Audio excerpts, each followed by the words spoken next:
Commissioner Platt. The last meeting. Briefly, yes. November 2nd, Thursday, last week, I met with Director of Economic Development, Bobby Lee, and the Internal Equity Coordinator for the Oregon Food Bank for some cross-organizational sharing and about best practices related to internal equity. Thank you. Commissioner Gambitti. On October 26th, I attended the Causa fundraising dinner. Thank you. All right, and I had monthly check-in meetings for Prosper Portland with Executive Director Branham and Mayor Wheeler. And also on November 6th, I attended the Northwest District Association Executive Committee meeting. And on the 7th, I attended the Hispanic Metropolitan Chamber Strategic Planning meeting. Thank you. Now, an Executive Director report from Executive Director Branham. Good afternoon, Commissioners, Chair Cruz. So been a busy last couple weeks, so I'll talk a little bit about some of the things that we've been up to, a couple of announcements, and then I want to introduce a new staff member who joins us. So I joined Mayor Ted Wheeler and some other sister agency representatives to meet with East Portland Action Plan members on Halloween.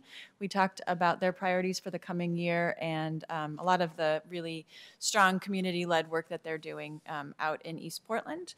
Had an opportunity to attend the Portland Business Alliance annual leadership event where they recognized Debbie Kitchen for her leadership. That happened on November 1st. I want to congratulate Debbie for the recognition.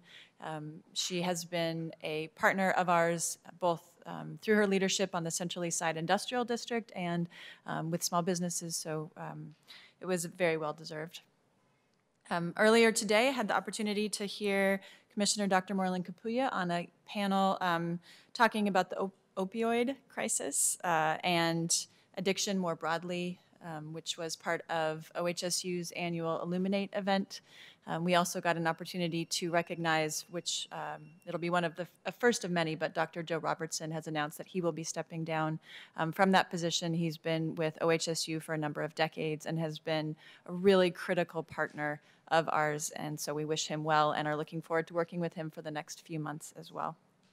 Would like to highlight that the Business and Workforce Equity in Construction page on our website is now live as of last week. You're going to hear more about this when Myra and team talk about the update to the equity policy, but I wanted to take an opportunity to recognize the staff behind that effort, in particular Michael Girton and Lisa Norwood and Ann Mangan, who put the pages together. I also want to recognize Mr. James Posey, who has been working behind the scenes to really encourage us to be more transparent as a community partner and as one of the first steps in being able to change outcomes by just really having the data open for everyone to see. So thank you for that.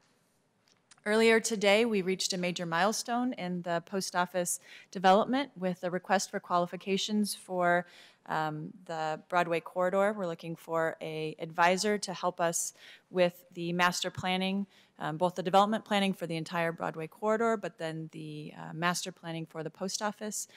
As part of that process, they would have rights to develop a portion or all of the post office site. It's been an enormous team effort, so rather than naming everybody, I just want to recognize and appreciate board members who've given us guidance on that and the literally dozens of staff members who've helped us get to this point and community stakeholders. It really is exciting, and you can find out more about it on our website, prosperportland.us. Tonight, Allison Wicks and Kira Strausman will be presenting on Prosper Portland's affordable commercial tenanting at City Council. They're holding a meeting out in David Douglas High School at 6 o'clock this evening. Tomorrow, My People's Market is taking place at the Red.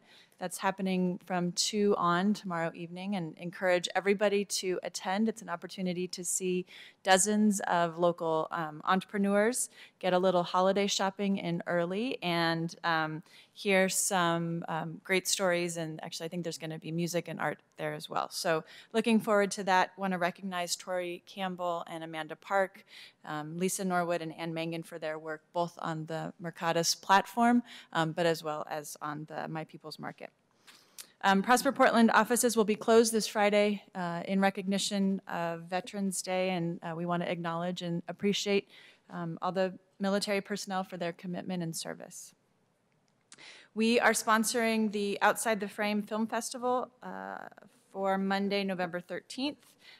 The event celebrates the films produced by local homeless youth, so it's open to the public. We encourage people to check it out. You can go to Eventbrite and search for Outside the Frame Gala for tickets and more information. I'll be also attending the Oregon Humanities Think and Drink event featuring Rukiah Adams and Eric Ward on November 15th. Rukiah Adams and other partners have been leading a visioning process focused on albina, and so I think it's an opportunity to hear more about that, that vision. We'll be serving as a panelist on Urban Land Institute Northwest Emerging Trends in Real Estate event on November 16th. You can go to uli.org to find out more information. Want to also recognize back in August, we called for members to join the Council for Economic and Racial Equity. They will be holding their first meeting on November 26th.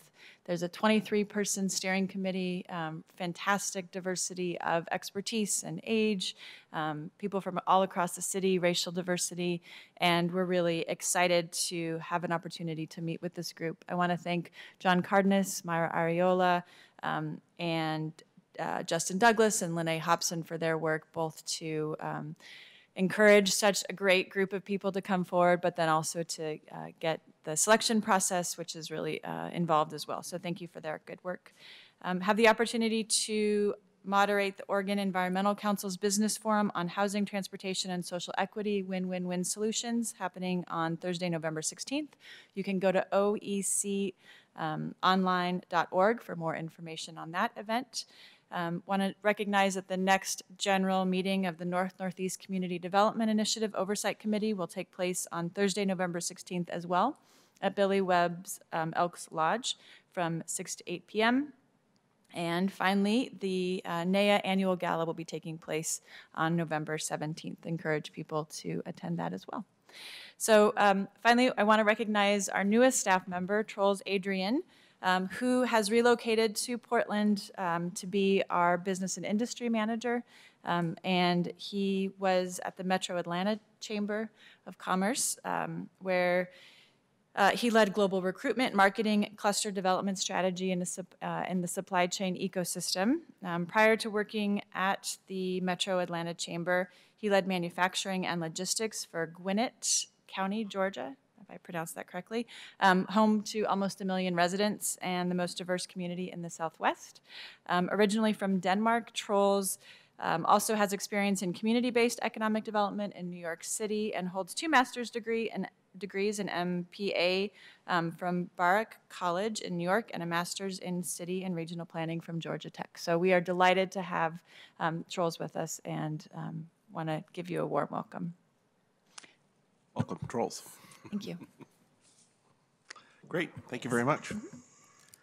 All right, next up we have public comment.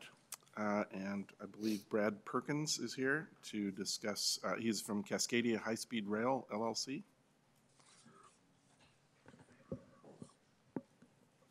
Welcome, Mr. Perkins. Thank you. What do I have, a couple minutes?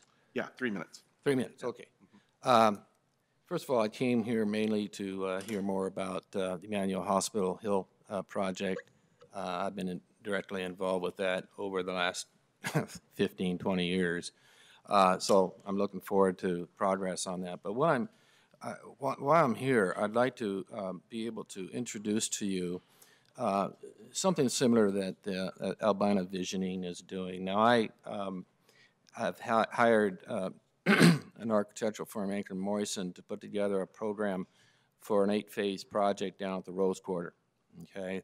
The Rose Quarter has 33.5 acres that's owned by the public, basically, and there's another 13 acres there that's owned privately. And I will leave you with this, okay, because there's a lot of information here. I would like to have the opportunity to give you a full presentation of what we're talking about.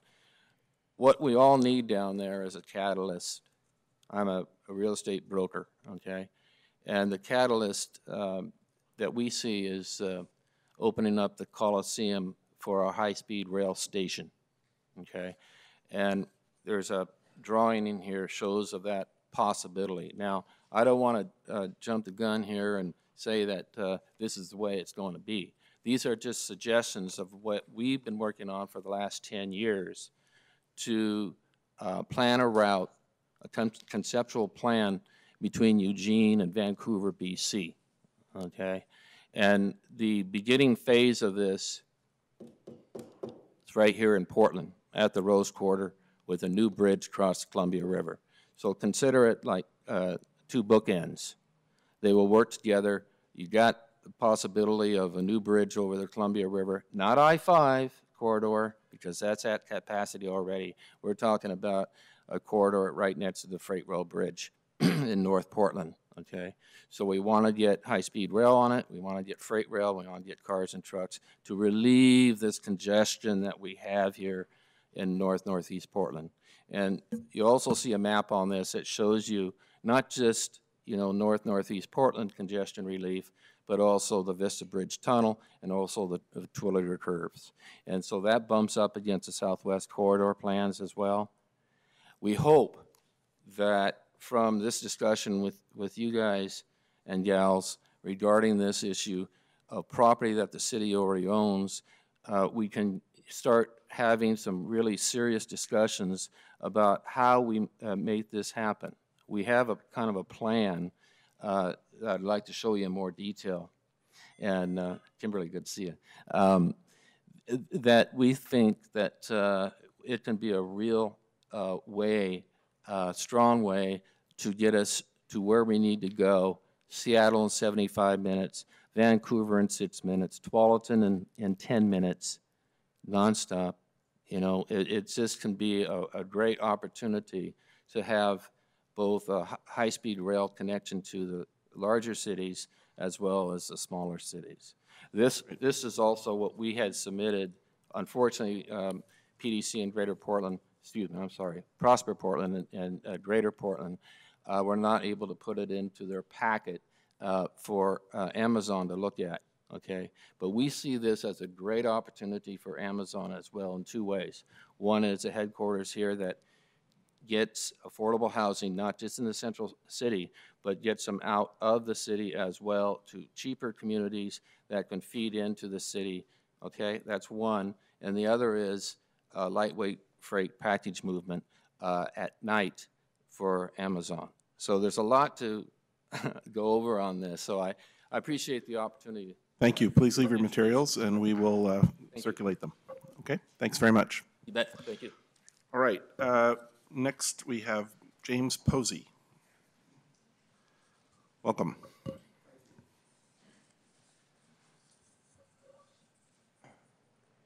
Thank you very much, Chairman Cruz and the rest of the commission. I'd like to thank you all for an opportunity to kind of speak to you about what I think is progress relative to your tracking and accounting of the data around minority and women participation. I was pleased to be able to have several conversations with Kimberly. And let me just back up and say one of the reasons why I'm talking to you all about this is because every time we make transition in terms of you being appointed and a different group of folk come on this commission, the agenda changes. And the continuity of the work that preceded you often is lost and has fallen through the gap, so to speak. And so I would encourage you, when we have these fundamental things around tracking and how we build upon issues around equity, that you all think of systems that you can have continuity so we won't have to keep reinventing the wheel. Before John Jackley came on board and Patricia, you know, I had conversations with their predecessors about this whole. So this is about a 7 or 8, maybe 9-year mission to get us to the point where if you're not measuring it, you're not managing it. Mm-hmm. I think most of you all are in business and understand that it also speaks to the priority of what you're trying to address if you have a haphazard way of looking at what you're trying to do. And I'm going to give you just a brief example. A couple nights ago, I went and looked at the regional 1996 regional disparity study that was done, and you all were included in it. We did it with ODOT, TriMed, Portland County, and at the end of the day, PDC, I think, had 2 or 3 minority contractors in 1996.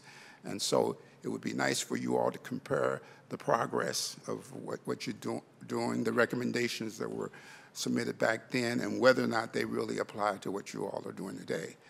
But I just wanted to say briefly that it's really refreshing to be able to work with Kimberly, who appears to recognize the seriousness of this issue. And I've been able to talk directly with staff, Michael Gurton, who really understands the numbers, who understands when you look at a contract, it's not just a contract. There are people who are working under that contract, and there are subcontractors who are working under that. And the real important issue for me is, where does the money go to? Where does the benefit for these contracts, and are we sharing that with the rest of the community in an equitable way? And in many cases, we're not. In that 1996 study, for example, there were white guys that I worked with on the Terwilliger Pass 20 years ago. I had a dump truck. We were hauling dirt and built the Terwilliger Pass. Those same white guys now are white female-owned firms today. And I went through and listed those people. All they did was kind of change their name. And so those dollars that typically would have gone to minority contractors are going to white female companies that are subsequently passing it on to a white community as opposed to a minority community in which they were designed to, these programs are designed to help. So I said all that to say I appreciate the work, and I hope that you all will continue with the process of having a system that has integrity and real transparency all the way down to the bone. Thank you very much. Thank you. And we appreciate your advocacy on this. Thank you. Excuse me, one other thing. This Bobby Lee guy is good too. We know. We like him. Thank you. Thank you, Mr. Posey. All right. Next up, we have, and so for logistical reasons, we're a little bit tight on time. We have a lot of items today, so I'm going to ask everyone who's participating to please try to keep things moving along. We need to actually finish a little before 6 o'clock today. So, all right. So next up, we have consent agenda items number 5 and 6. The first is an authorizing amendment to an IGA with Portland Parks and Recreation, and the second is requesting City Council to issue short-term subordinate urban renewal and redevelopment bonds to further our financing. So these are both consent agenda items. If there are no comments now, I would accept a motion to approve these items. Motion? Thank you. Second? Great. Thank you. All right. All those in favor? Aye. Aye. Okay, unanimous. Thanks very much. All right. Next, we have an informational item, a 5-year update on the Neighborhood Prosperity Network Initiative. And Dana Decline will be joining us. Thank you, Dana. Welcome. Thank you. So many. Hello, Chair Cruz, Commissioners, and Executive Director Branham. My name is Dana Decline, and I'm a Program Manager here at Prosper Portland. And I'm going to hopefully make this thing work. We're going to give you an overview of the Neighborhood Prosperity Initiative Network, a 5-year update, and we'll go over the program overview, accomplishments, lessons learned, and some next steps.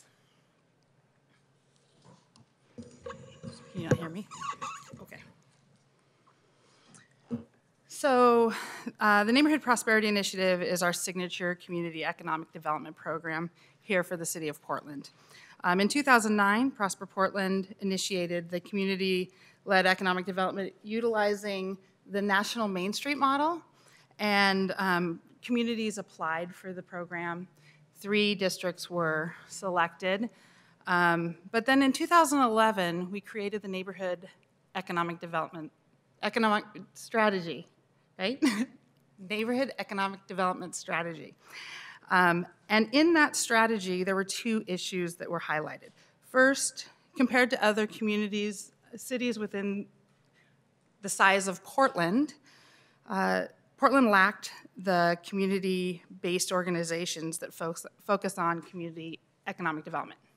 And secondly, East Portland, the home of some of our most diverse and underrepresented communities, lacked resources from our community members, so from the city.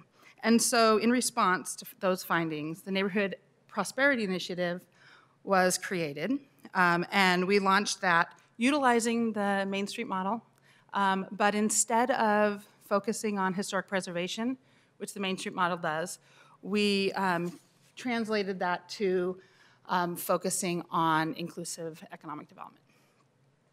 We selected the communities by focusing on East Portland and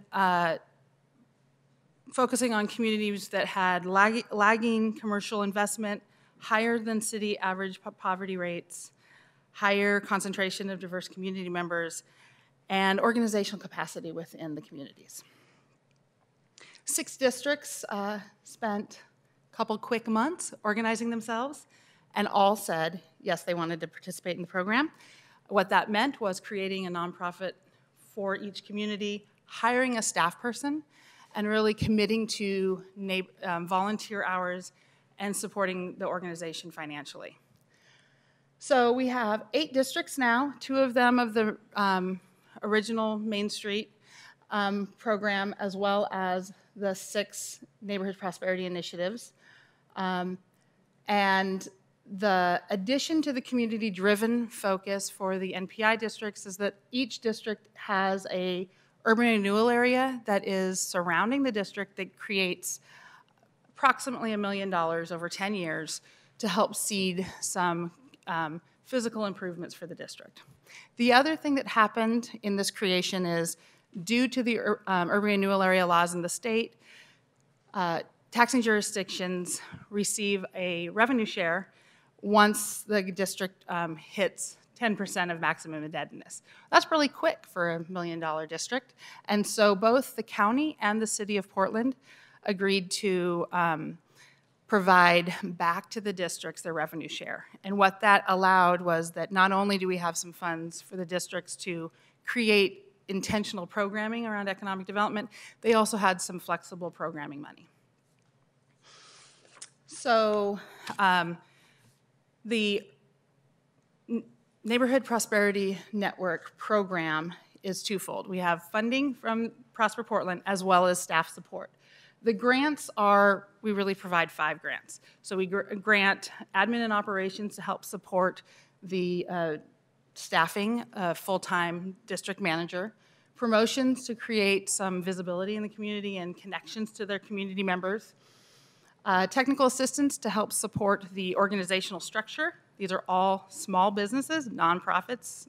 That's a lot of work to stand those organizations up and keep them growing to build that capacity. District improvement and revenue share really is the programming that the districts are creating.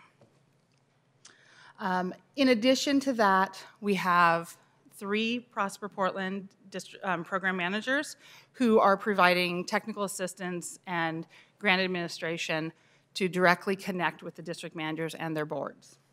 The picture in this slide actually is of Tondalera Beauty Salon. She is a business owner on Cully, 35 years worth of business on the street, and she's also one of the steering committee members for the Cully Boulevard Alliance. So she's putting a lot of energy into this district. The program was created with the goal of business technical assistance, community building, events, as well as physical improvements. What we realized quickly is that we kind of left out the employment piece, and communities highlighted that very quickly. We're in districts with higher than average poverty. They need jobs. So we added that component to the organization early on. I will talk about these components in the next couple slides.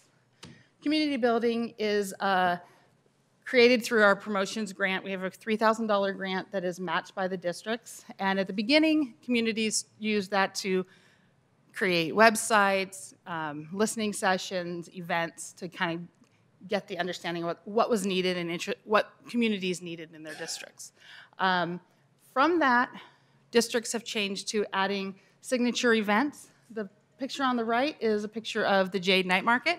They're the third year of that event, and this year they brought 25,000 visitors and community members to 2 nights worth of activity.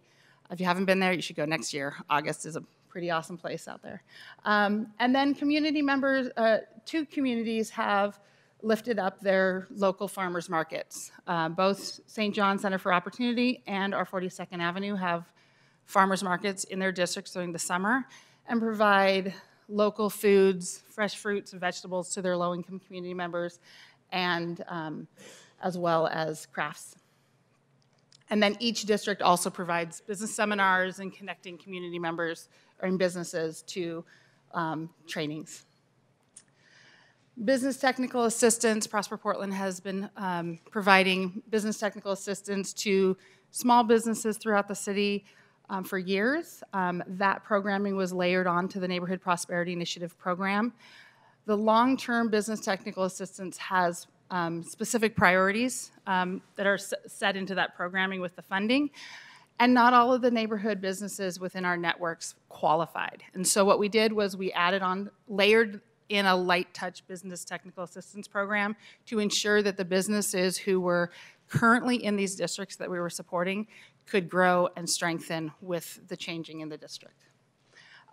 There were 197 businesses within the network that received long-term business technical assistance, and 542 businesses that have received that light touch.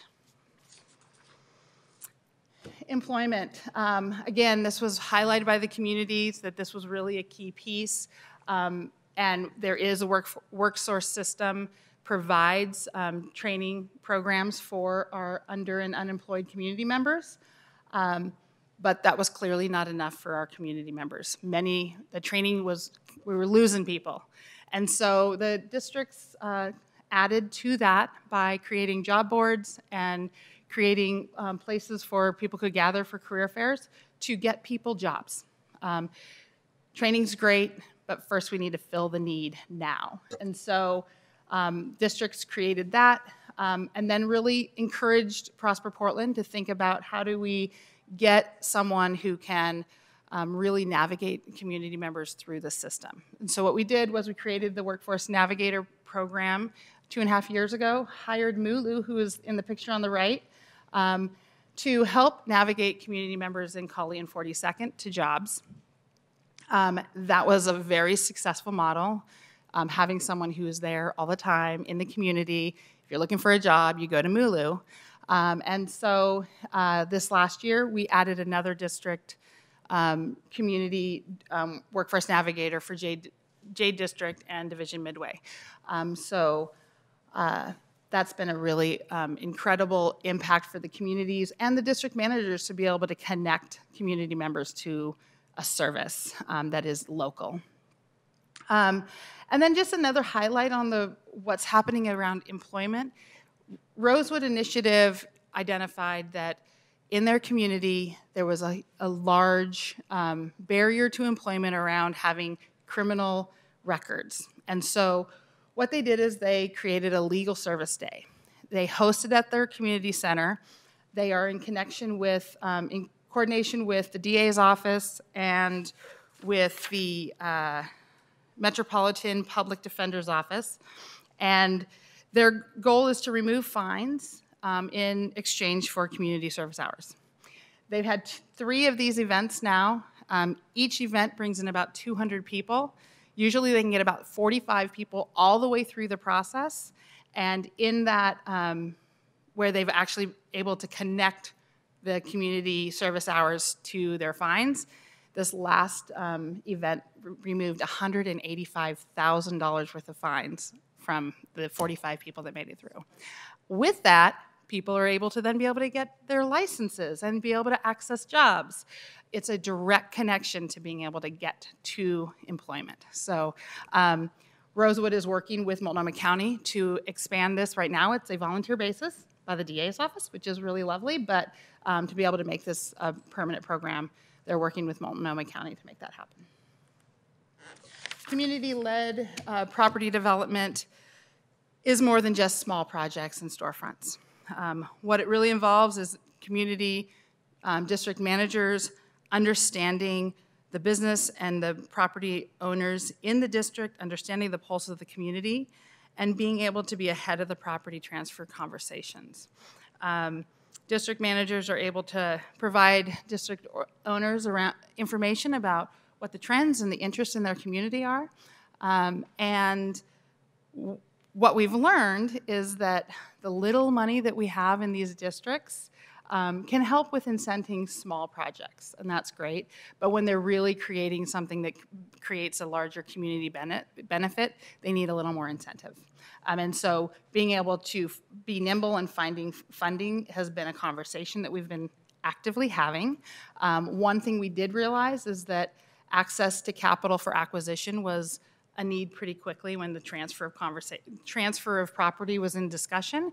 And so Prosper Portland created the Neighborhood Prosperity Initiative Opportunity Fund for those 6 districts in the small urban renewal areas.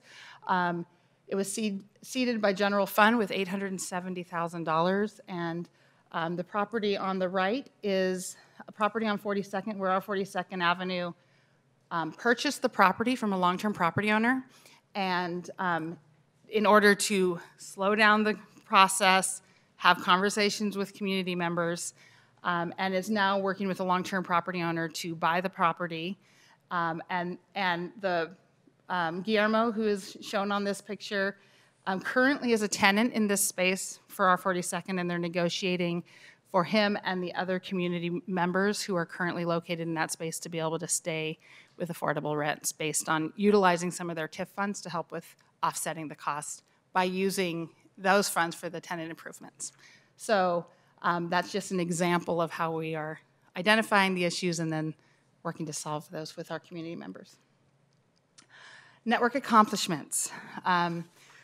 First, we have a network of human-focused economic development professionals in the city who are working to actively have the conversation about what it means to do community economic development. I think that's a significant accomplishment for the city. This picture here is of Amy Fleck-Rossetti, one of our district managers, working with Lori Boyson and Paul Mong of Division Midway, talking about the Division Transit Mall project. We're doing this all the time, having these conversations about how a project will affect the community that we're working with. 5-year outcomes, we have $3.5 million worth of private investments that have happened directly through the district budgets around these 8 network districts. Volunteer hours, 137,000 hours worth of volunteer hours. I think that's actually a low number, but that seems pretty significant. And then the businesses have responded. There's 150 new businesses within these networks and nearly 1,100 new jobs. So lessons learned, there are a lot of lessons learned. We are creating a completely different model for this city around allowing the community's voice to be heard. And it's a tailored approach for each district. It's not cookie cutter. All of these districts are literally creating new programming. They'll learn from each other and can capitalize on that, but it really is a tailored approach. The relationships, it takes time to build trust. These communities, took much longer. It continues to have a conversation around how are we getting those voices from the community. Local fundraising is much harder than we thought it was going to be. When you look back we did select the lowest income communities of the city. So it shouldn't be that surprising that getting money directly from the community that's affected is going to be challenging.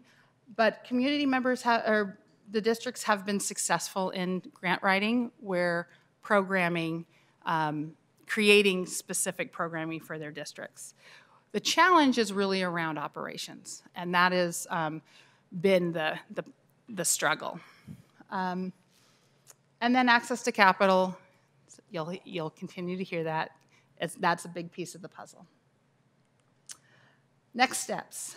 Expanding our Workforce Navigator to ensure that all of the network districts have access to that program that's so successful in the 4 districts that we are working with. We're working with WSI to have those conversations now. Supporting the community-led property development, looking at accessing capital. And then, you know, as we had the first, originally, it's around building the strength of these organizations and these community-based organizations to focus on economic development. Strengthening those organizations is one of the key goals. So we are going to queue up a 2-minute video to, I think, to just give you a little bit of understanding of what the impact of this work is in one of our districts. Great, thank you. Statistically, I should be dead, strung out. I should be trafficked. I should be locked up. So I'm walking by and I just see this woman sweeping up. She's like, wow, everybody needs to do stuff like this. This is so cool that you're helping out. And she's really positive and happy and stuff. But she's got kind of a sour look on her face. I was homeless. She didn't have custody of her kids, she didn't have a car, she didn't have a job. And then I invited her to this meeting that we were having. I come to a meeting and I was like, I didn't know what the hell meetings were. I knew that there was more to life, and I didn't know where to look. I didn't know where to look at. Like, it was like literally standing in the library and not knowing how to read. So when I went to the first meeting, she was like, oh yeah, she came, and I didn't know what the hell they were talking about.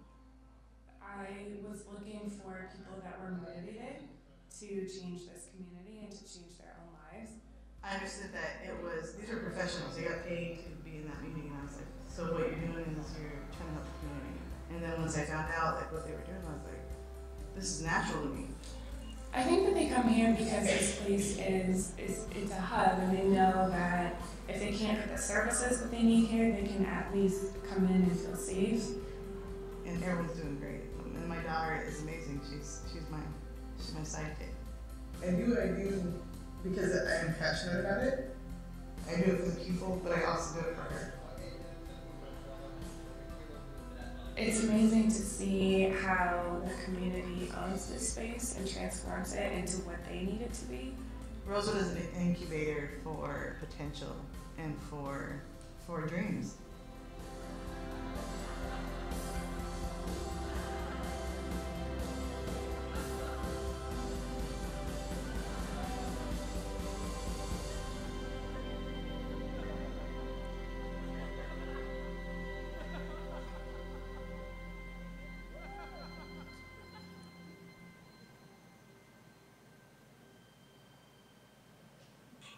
Great. That's why we do what we do. Oh. I think we have a question slide, but that's it. Thank you. Well, we have some public testimony, so why don't we do that? And then if you could come back after that, we'll have some questions from the commissioners. All right, so first we have Mingus Maps. He's with Historic Parkrose NPI. And maybe everybody could just come up at once. Then Koya Crespin with St. John's Center for Opportunity. And Lindsay Jensen, also with St. John's Center for Opportunity. Thanks to all of you for coming. Thank you for having us here today. I think I'm our lead-off speaker this afternoon, and I think on behalf of the entire panel, I just really want to express our appreciation for this opportunity to come and tell the NPI story. My name's Mengus Maps. I'm the district manager for the historic Parkrose NPI. I've been in that position for about 3 years. And what I'd like to do today is just take a minute or two and tell you a little bit about our work. But before we get into the work we do, I want to tell you a little bit about Parkrose on the off chance you haven't been out there lately. Parkrose, our district straddles Sandy Boulevard between 99th and 122nd. Our business district consists of dozens of small mom and pop shops, auto repair places, hair salons, ethnic restaurants, many of which are owned and operated by immigrants or people of color. We are a diverse community. For example, 2/3 of the students in the Parkrose School District are people of color or immigrants. And we are also poorer than the rest of Portland. In addition to some of those challenges, Parkrose has an historic legacy that we are still struggling to overcome. We are one of Portland's neglected neighborhoods. We were annexed in 1980, and almost 40 years later, we're still waiting for some basic infrastructure like sidewalks.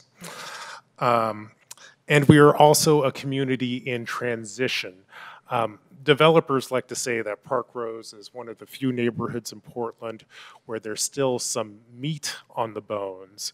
And by that, I take it that they mean that Parkrose is still a place where a young family or a small business can find affordable space in Portland. But one of the other things that means is that you have lots of people in Parkrose who are still, because Parkrose is affordable, you have lots of low-income folks who are looking for a foothold in Portland's new economy. And as a district manager, I see my job as trying to reconcile those two things. How do we embrace economic development without fueling displacement? And today I want to tell you about two strategies that my board has settled on, and I think we've had some success at. First, I'll talk a little bit about our Storefront Improvements program, our Storefront Improvement Grant Program, and I'd like to talk to you a little bit about, I don't know if it's a strategy or almost a tactic. In addition to putting out or dealing with bricks and sticks, I think one of the things that we discovered is that if you want to fuel economic development, you have to focus in on and make a difference around issues surrounding quality of life. And we're very engaged in that too. First, let me tell you about our Storefront Improvement Grant Program. One of the things that my board is trying to do is turn the traditional model of urban renewal on its head. You know, if historically urban renewal has worked by a developer coming into a neighborhood and building a project which too often displaces the residents, we try to do the opposite. My board looks for projects which come from the community that will strengthen the community. So how it actually literally works in our neighborhood is about once a month, my board members come together and they review storefront improvement grant proposals, which have been developed by local businesses. Usually these are fairly small bore, low-cost projects, things like being able to paint the outside of your building or buy a new sign or make some energy efficiencies. But one of the things that we've discovered is that these small projects are one of the pieces to really turning around businesses and turning around neighborhoods.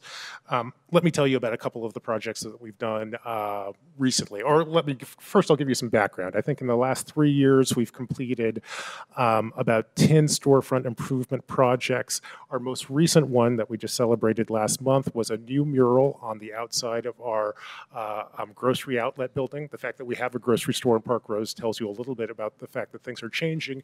And the mural is both a way to promote placemaking, it promotes neighborhood pride, and frankly, it also discourages graffiti.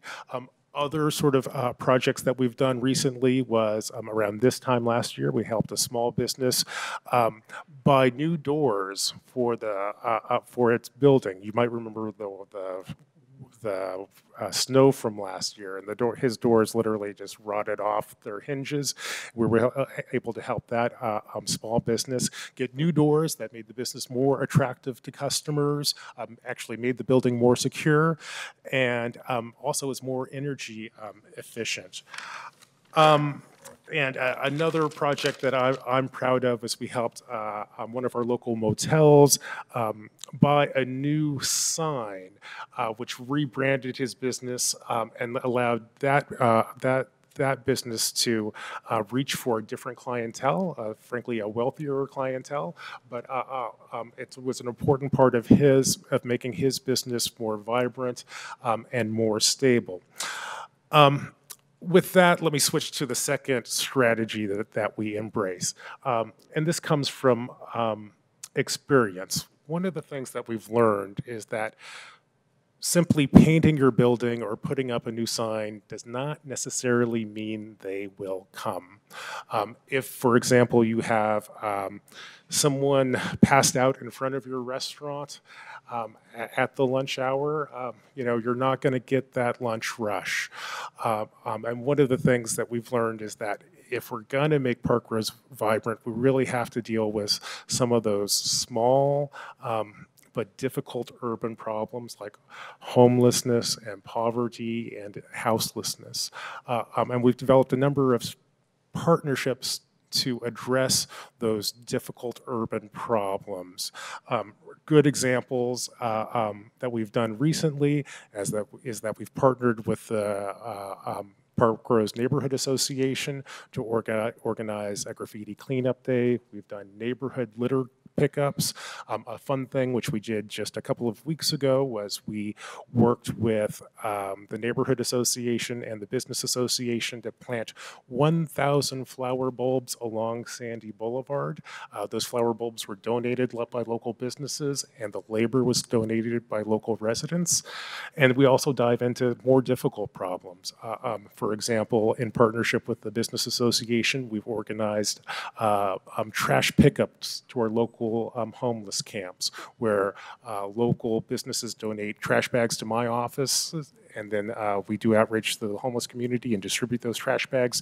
The homeless people bag up their own trash, place it at a designated spot, and then Central City Concern comes and picks that trash up once a week. There are a couple of things that I think unite all of these programs that I've been talking about, especially the community building ones and quality of life issues ones, is that they're all based on partnerships. They're all based on bringing people together from the neighborhood to improve the neighborhood. Most of them, in fact, all of them are funded through donations, either in cash or in kind. And all of them have been really transformative to our neighborhood. There's much more I could talk about, but before I close today, I just want to do a couple of things. One is I really want to thank Prosper Portland for supporting Parkrose over the past several years. This quirky but really fascinating experience and inventing a new way of approaching urban renewal would not be possible without the support you've given us over the years. And in particular, I'd like to recognize your staff over the years. Dana, Damien, and Bernie have just been amazing. They have been key players to helping Parkrose prosper. Thank you. And with that, I'll turn the table over to my sister MPI from St. John's. I have to say that it's always such an honor to sit with my fellow district managers and hear all the cool things that they're doing. But my name's Lindsay Jensen. I'm the executive director at the St. John Center for Opportunity.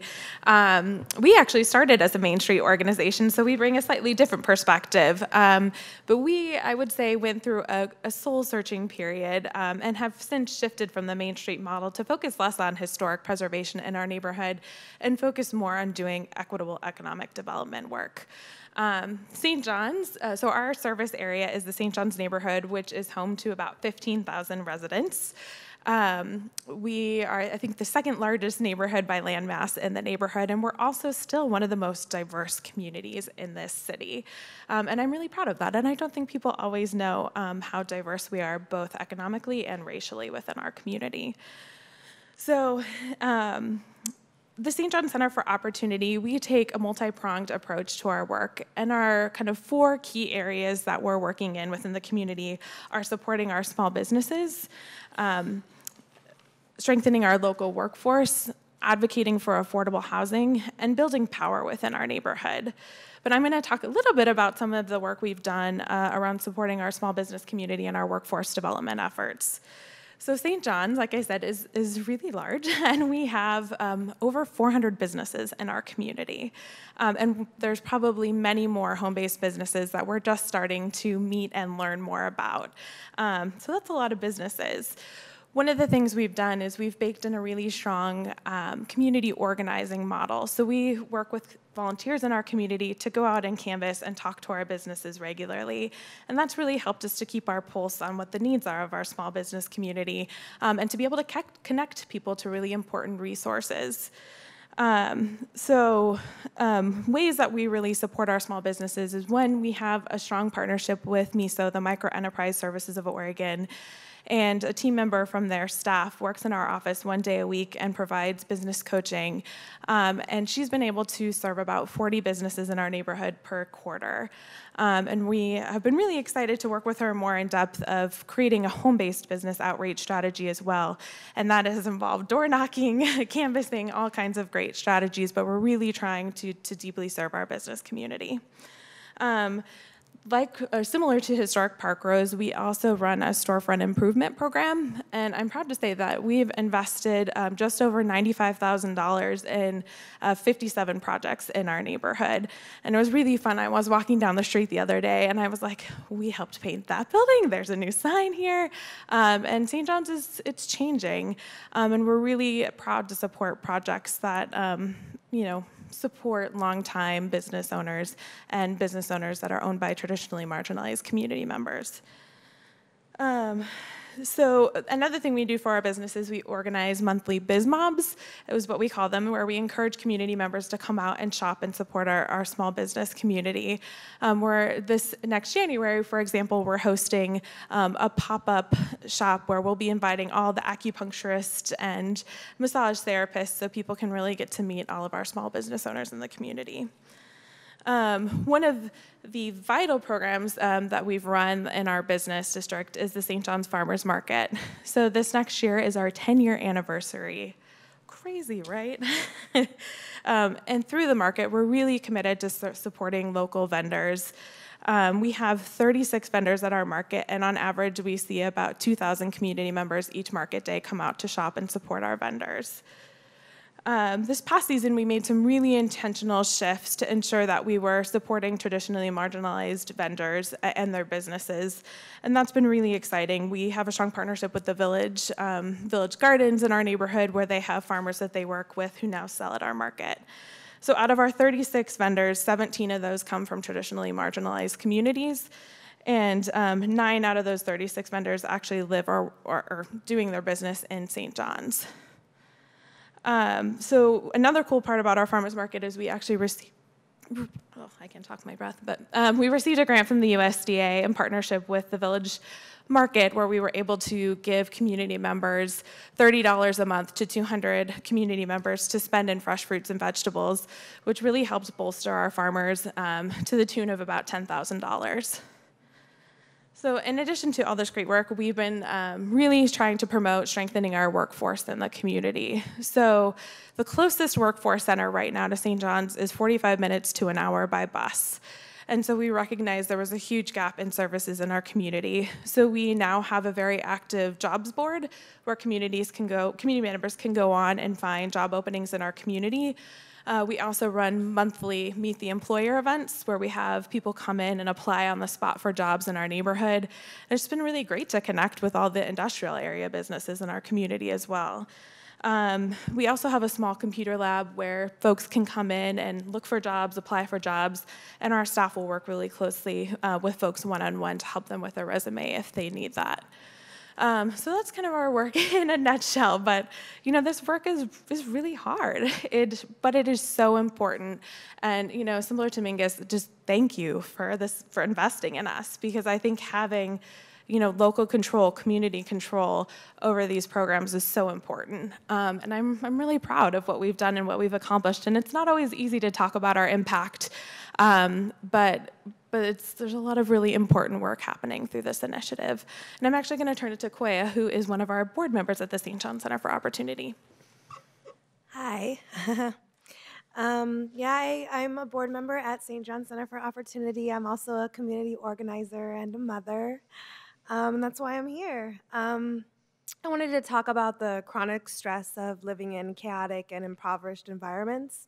It affects the brain centers involved in executive functioning, which controls things like attention, working memory, planning, reasoning, and inhibition.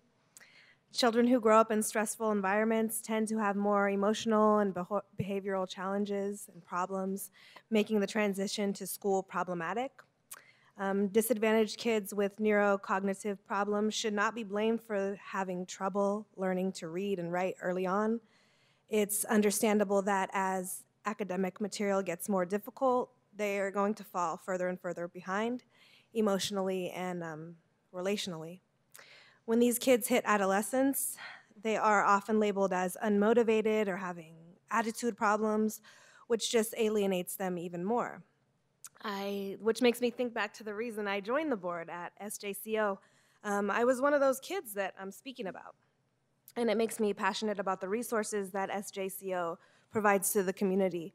The Farmers Market is a program that definitely comes to mind when I think of educational opportunities, especially something that is so tied into our day-to-day life, food, right? When my kids and I go to the farmer's market, it's usually my daughter like telling me why peas are in pods, or my son just like playing in the dirt with bugs. The opportunities are endless on how we help our children plug in if only we have access to these resources. Access to healthy housing programs in St. John's is also sorely needed. I speak with community members every day who are suffering from lack of repairs, mold so bad that their kids are going to the doctor repeatedly. Community members who have to go without food for the last week of the month just to pay the $150 rent increases that show no signs of stopping. The work that St. John Center for Opportunity and the nonprofit that I work for, Community Alliance of Tenants, is doing right now is vital to the health of working families in St. John's. We offer support in the way of delivering donations of food to tenants, offering rental rights and leadership development workshops, and empowering tenants to better their situations. St. John Center for Opportunity is pushing a true community-driven effort to bring safe, healthy, truly affordable homes to working folks. Though the picture appears a bit dire, character strengths like perseverance, self-control, and optimism can help kids succeed in society in spite of hardships beyond their control. These strengths are not taught directly, rather they are conceptual influences adapted in nurturing environments. If we want to improve our children's and their friends' future, it turns out the place to begin is not with the child themselves. What we need to change first is the environment. We must continue to provide and expand these nurturing programs, which are shaping our children's minds and hearts. Thank you. Thanks to all of you. Appreciate your time. Dana, do you want to come back? Thank you. Commissioners, do we have any comments? I do, yes. First of all, thank you all for your testimony, especially the last testimony. I think you gave a really nice outline of neurobiological sort of development of trauma, and if you ever want to talk about going to medical school, see me afterwards. But I appreciate it and thank you. I think that it was appropriate that you ended your comments with, after the video, with boom. Because the video and the testimony, I think, does put an exclamation mark on the the tremendous work that has been done over the last 5 years with the neighborhood prosperity initiatives.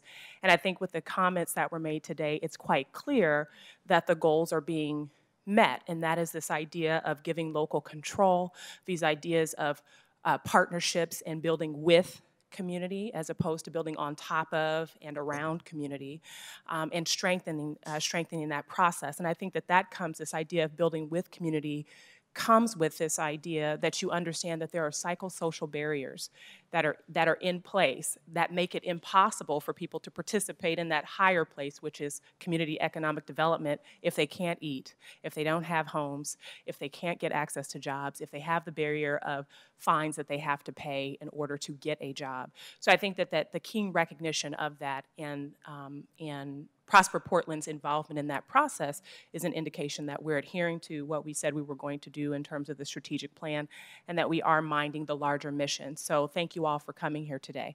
The question that I did want to pose, so thank you and good work. The question I wanted to pose was, with the neighborhood prosperity initiatives, are there opportunities for, are we providing opportunities to train on grant writing and giving communities that tool so that they can do this for themselves? I did hear about your USDA opportunity, and that's fantastic and tremendous, but it sounds like that we're now at a point in time where you could leverage the good work and provide the opportunity. I mean, if we're really talking about real true workforce development, it really comes by putting that power in the hands of the communities and teaching them how to write their own grants. Absolutely. So I can answer that. Originally, we did technical assistance and provided trainings to all districts together. And one of that training, we did a 3-day training on grant writing. I will say that originally we did kind of like this data dump of information. Sure. And it might have been a little early before there was the lessons learned and the successful programs to then be able to be successful at grant writing. So a lot of them have received the training, and some have been very successful at accessing training. Rosewood's a great example. Apano with the Jade District has been very successful in getting other grants, as well as some districts are getting access to the small grants with Venture Portland.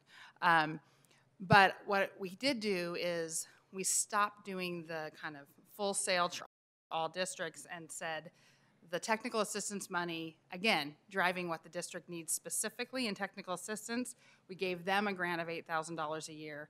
And some of them have had additional training on technical assistance and around grant writing, and some of them are doing legal, needing access to legal services or board development. But yes, absolutely, that is a growing training for the districts. Mm-hmm. I would say it should probably be more salient moving forward. Yeah, sounds good.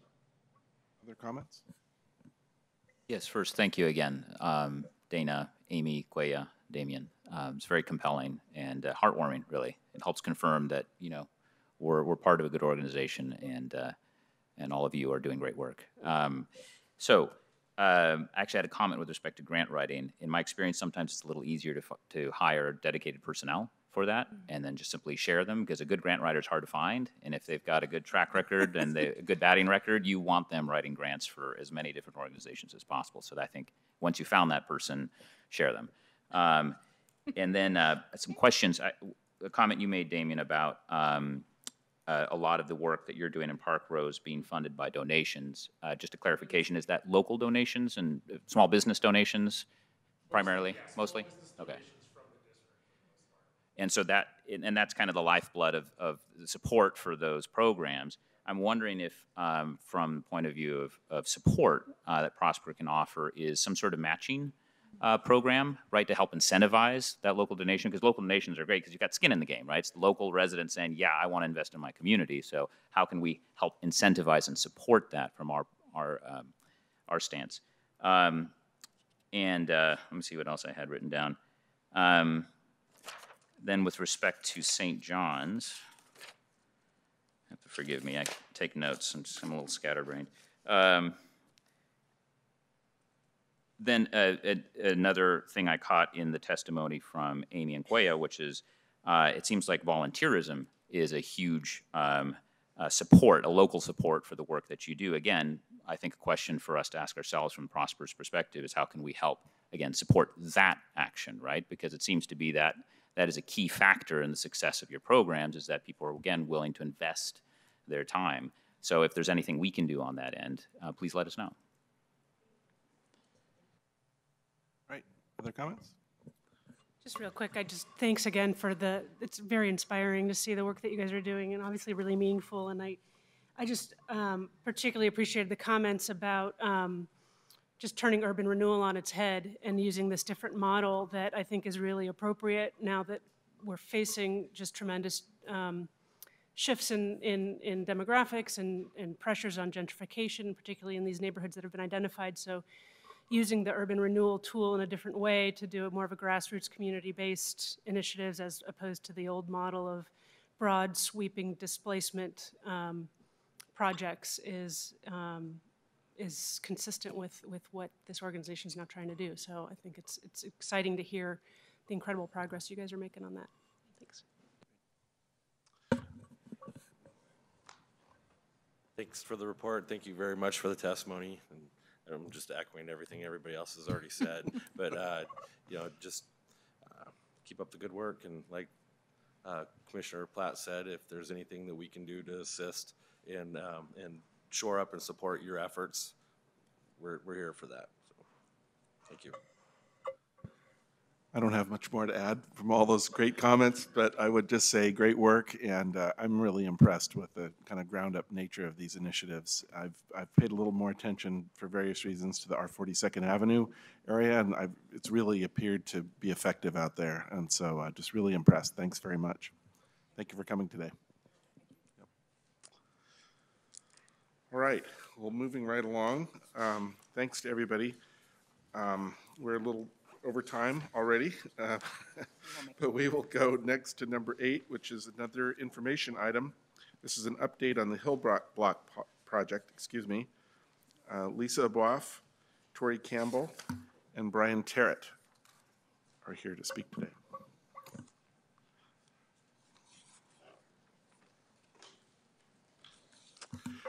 Thanks to all of you for coming. Brian, good to see you. Good to see you as well. Thanks.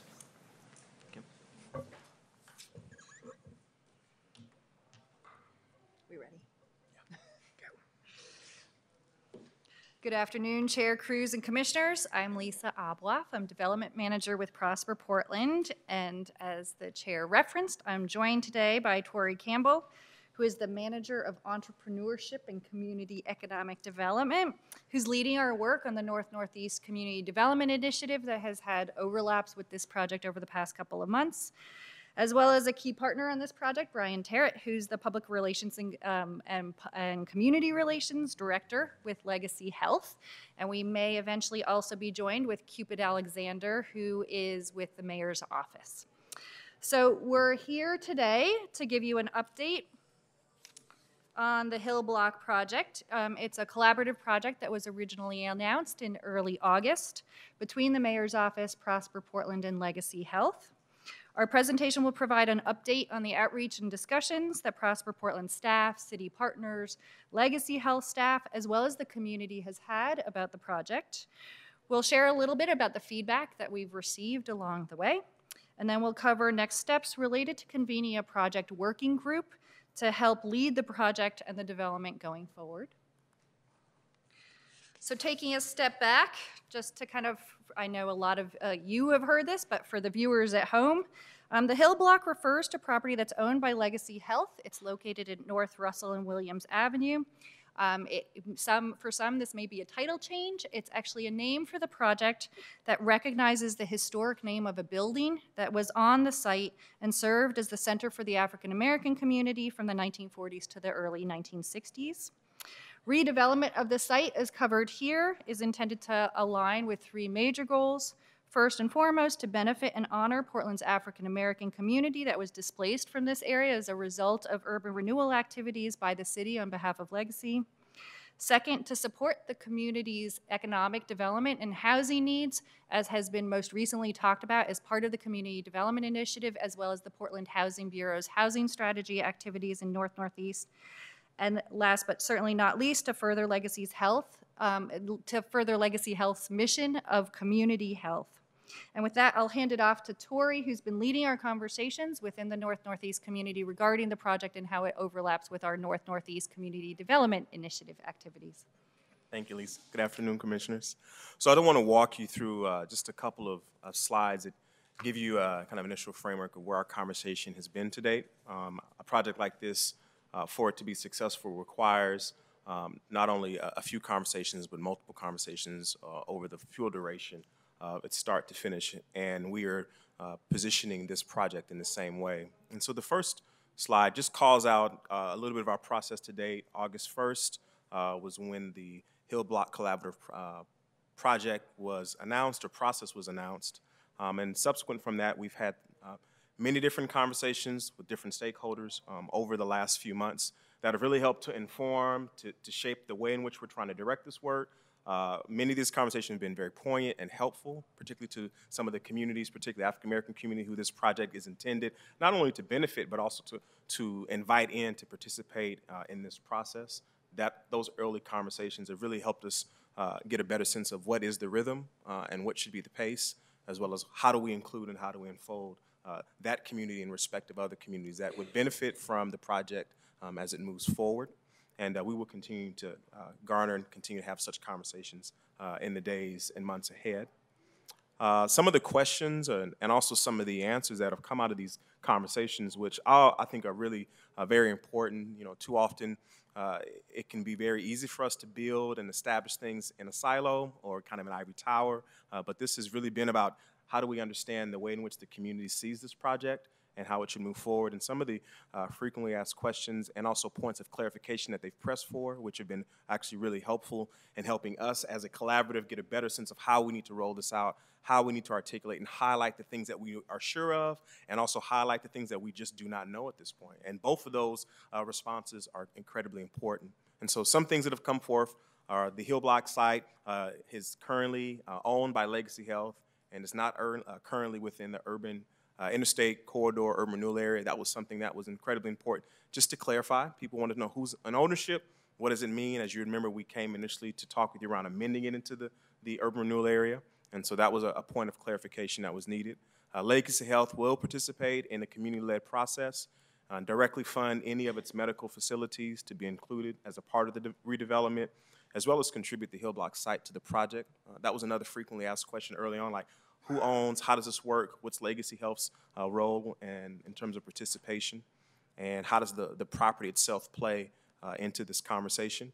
Another point of clarity was amending the urban renewal area, amending the property, into the urban renewal area does not commit any of the interstate urban renewal TIF into the project. That was important to note for two of our oversight committees. One is for the North-Northeast Housing, as well as ours for the North-Northeast Community Development Initiative, that it wasn't a one and done, that it actually was a series of conversations and decisions that would need to be made, particularly when it came to funding. And then the last one that we heard, that was, again, there were many things that were raised, but these are the ones we're sharing today that seem to be the most poignant and consistent through and through, were investments by the Portland Housing Bureau and Prosper Portland regarding TIF would have to be delivered on a relevant plan, again, by the North-Northeast Housing Strategy, as well as our Community Development Initiative. And again, that really helped to define structure, process, and also decision-making and engagement. So at this point, some of the community feedback has been in those two areas. Again, just to expound on them, one has been around process, and some of the things that we've heard and have been able to clarify is that, one, this needs to really be a robust community engagement that has full transparency. And sometimes in order to do that, you kind of got to slow down, like slow is fast in many instances. I think we said that, we know that, and yet at the same time, we've been reminded that our slow is still too fast, and so I think that that's incredibly important. Like, to do this well and to do this right really does require a really deep engagement and dive in the community, of which we're committed to. Involvement in terms of multiple generations, as well as types of expertise and experience when we're thinking about developing the project working group. We're at a bit of a tipping point, I would say, in our city, generationally, in terms of stakeholders, community leaders, and also those who will benefit from any project, whether it be this one or anyone within our cityscape. Is who are those, and we should also try to enfold in new voices from that generation that will live into these projects in the way in which they shape the way in which we do life. And so that's something that we are mindful of. And then also define and expand decision-making beyond institutional partners. Again, similar to what we heard with the MPIs, is how do we enfold and include community members to help participate in this work, to shape it. Not just because it's the right thing to do, it's a nicety, but because there is expertise and immense value that they can help bring. In terms of project objectives, some of the goals here again stated, but really clarified over the last few months, is that we want to deliver on community identified values and priorities. Some of those we've already heard from, but obviously this next progress step that we're going to take will allow us to hear more and more of what are those values and priorities that should be enfolded in the project, that the ownership by and ongoing financial return should show up for the African American community and other communities of color, that we should secure community benefits, including economic drivers and hubs for the community as a holistic approach. Again, not wanting this just to simply be a one-off, but something that has residual and ripple effects throughout the neighborhood and throughout the community at large. And lastly, we want to ensure that the project aligns with the original interstate corridor urban renewal area goals. And I think that's just important to show that sometimes new ideas aren't really original ideas. They're just about acting on and the timing of things. And so a lot of what we are doing has actually been called out decades ago in terms of work that needed to happen. And so I think that's important to show that connection. At this point, do I kick it back to you, Lisa? All right. If you want, you can do it. No, We can tag. So Lisa's going to talk a little bit more around the project working group and what it entails and how it's unfolding and what role they will play over the next year in terms of helping move this project forward. So as Tori referenced, we got a lot of questions, I would also say, as well as feedback along the way. And some of those questions touched on things we just aren't ready to answer. We don't have an answer to. Things like, what's going to be built there? Who's going to own it? Who's going to finance it? And so we felt like it was a really important opportunity to engage the community and let the community lead that conversation rather than the city or Legacy Health. Thus the project working group. And so what we are proposing to do is to put the urban renewal area amendment discussion on pause while we convene a project working group who can help answer those broader questions that the community has posed. On the project working group from kind of the get-go would be the entity who helps us define the public process, helps us define how we're going to engage a broader set of community. They would be our project working group from visioning all the way through to soliciting for a development partner and making a recommendation around who the developer should be, and what kind of financial structure or ownership structure could exist. And then last but not least, because it really becomes key and critical as we think about the process that we're proposing for the project working group to come together, that really this is about bringing together a group who can speak back to the community and speak on behalf of the community. And so thinking about who are the organizations or stakeholders who have a significant representation within the community to do so. With that said, as we thought about membership and kind of the approach to convening the project working group, the way that we envision it today is that it would be approximately 20 members from organizations and groups who do have a strong footprint, connections to and within the Northeast community, particularly the African American community, and then making sure that we are reserving 2 seats for community-wide representatives. We've heard there's interest amongst just making sure that there's a kind of general community who has the ability to come to the table and be part of the project working group. The way that we've gone about soliciting for those 20 members is we've reached out to a lengthy list of community organizations and groups, which includes the Northeast Community Development Initiative Oversight Committee, the Housing Strategy Oversight Committee, and then Legacy as well has a community partnership group that includes folks like PCC, their Cascade Campus, Volunteers of America, AWAMI, Urban League, etc. We've asked them to nominate 2 names to then kind of be a roster of a project working group list. And then we've asked them to nominate a 3rd name to actually be on the nominations committee. So rather than it being kind of a final project working group list that's identified by the City of Portland, Prosper Portland, or Legacy Health, it will be a final list that's kind of determined by the community. Some of the goals for representation is clearly maximizing the number of organizations and groups that have deep connections through to the community on the project working group, making sure that there's generational diversity to respond back to some of that feedback that we've collected along the way, and also ensuring that we have a good set of perspectives and skills on behalf of the community, and that can range from affordable housing to community-centered design to culturally sensitive education through to small business ownership. So really making sure we have kind of folks at the table who can speak to both the development components but also the economic development outcomes that we've heard the community is interested in. Last but not least is our timeline for undertaking this. So our goal is through the month of November to receive those names from the various communities, community groups and committees, as well as to issue the community call for interest and receive names from the community at large. That the nominations committee would then meet in late November and have a selection in early December, allowing the project working group to meet for the first time in early to mid-December before the holiday season starts. And then they would move into visioning and providing us with their approach for community outreach early 2018.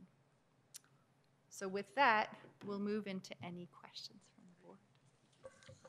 I just have one quick question. First of all, thank you for the timeline. And I'll publicly apologize to Tori for not getting back to your text message. I was out of the country. So, but thank you for the good work.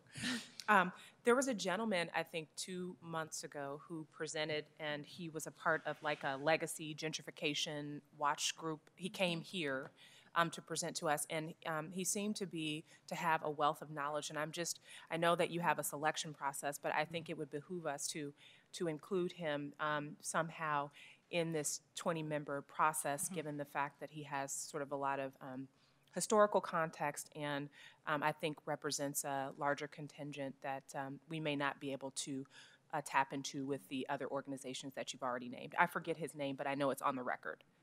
2 months ago, he came and during the day, you remember I'm talking about, Justin, when we were actually trying to slide them into the urban renewal, and he came and spoke, that gentleman. Yeah. I know who you're referencing. Okay, yeah, so him, that's him. Thank you. Other comments, questions? I just want to say thanks for this, and I know it's been hard to go slow, but I've heard repeatedly after a number of these community meetings from one particular community member who keeps asking, how is this going to be different?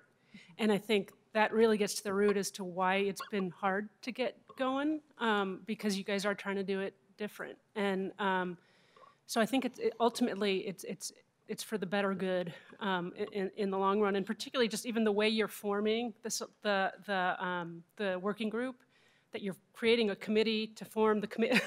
I mean, but I think it's really smart and appropriate just to have the community. You know, you've devised a way to have the community form that committee, as opposed to what would be so much simpler and quicker, which would be for Prosper Portland or someone to just assign it and form it.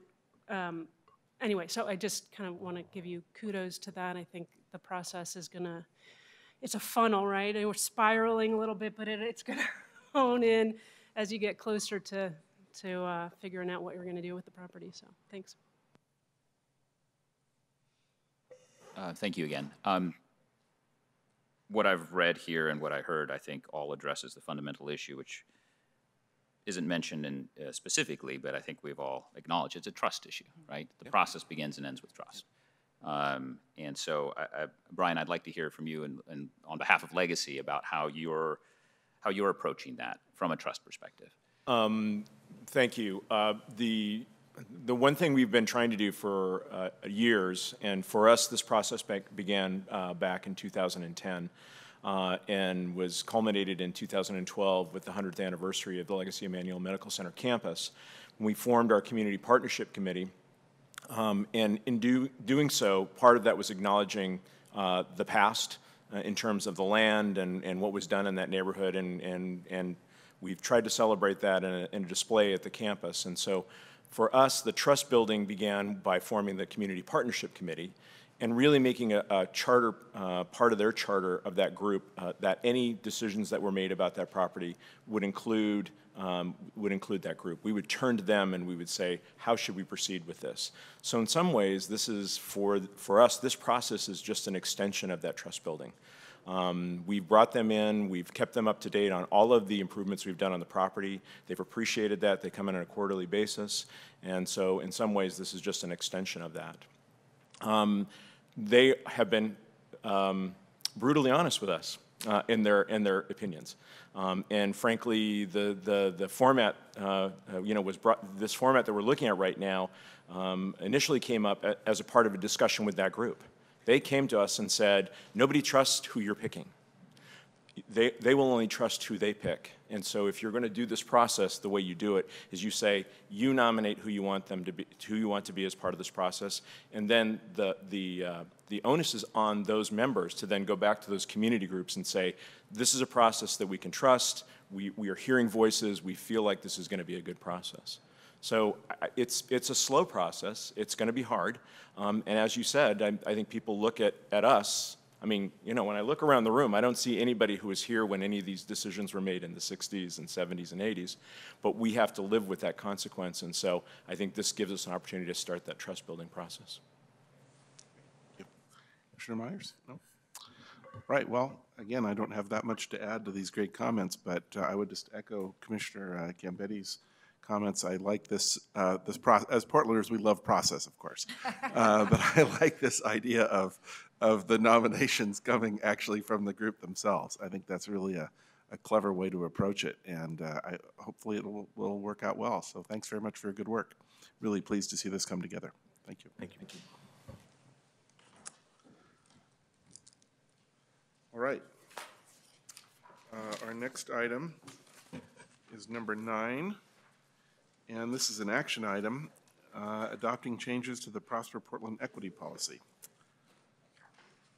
Myra Ariola.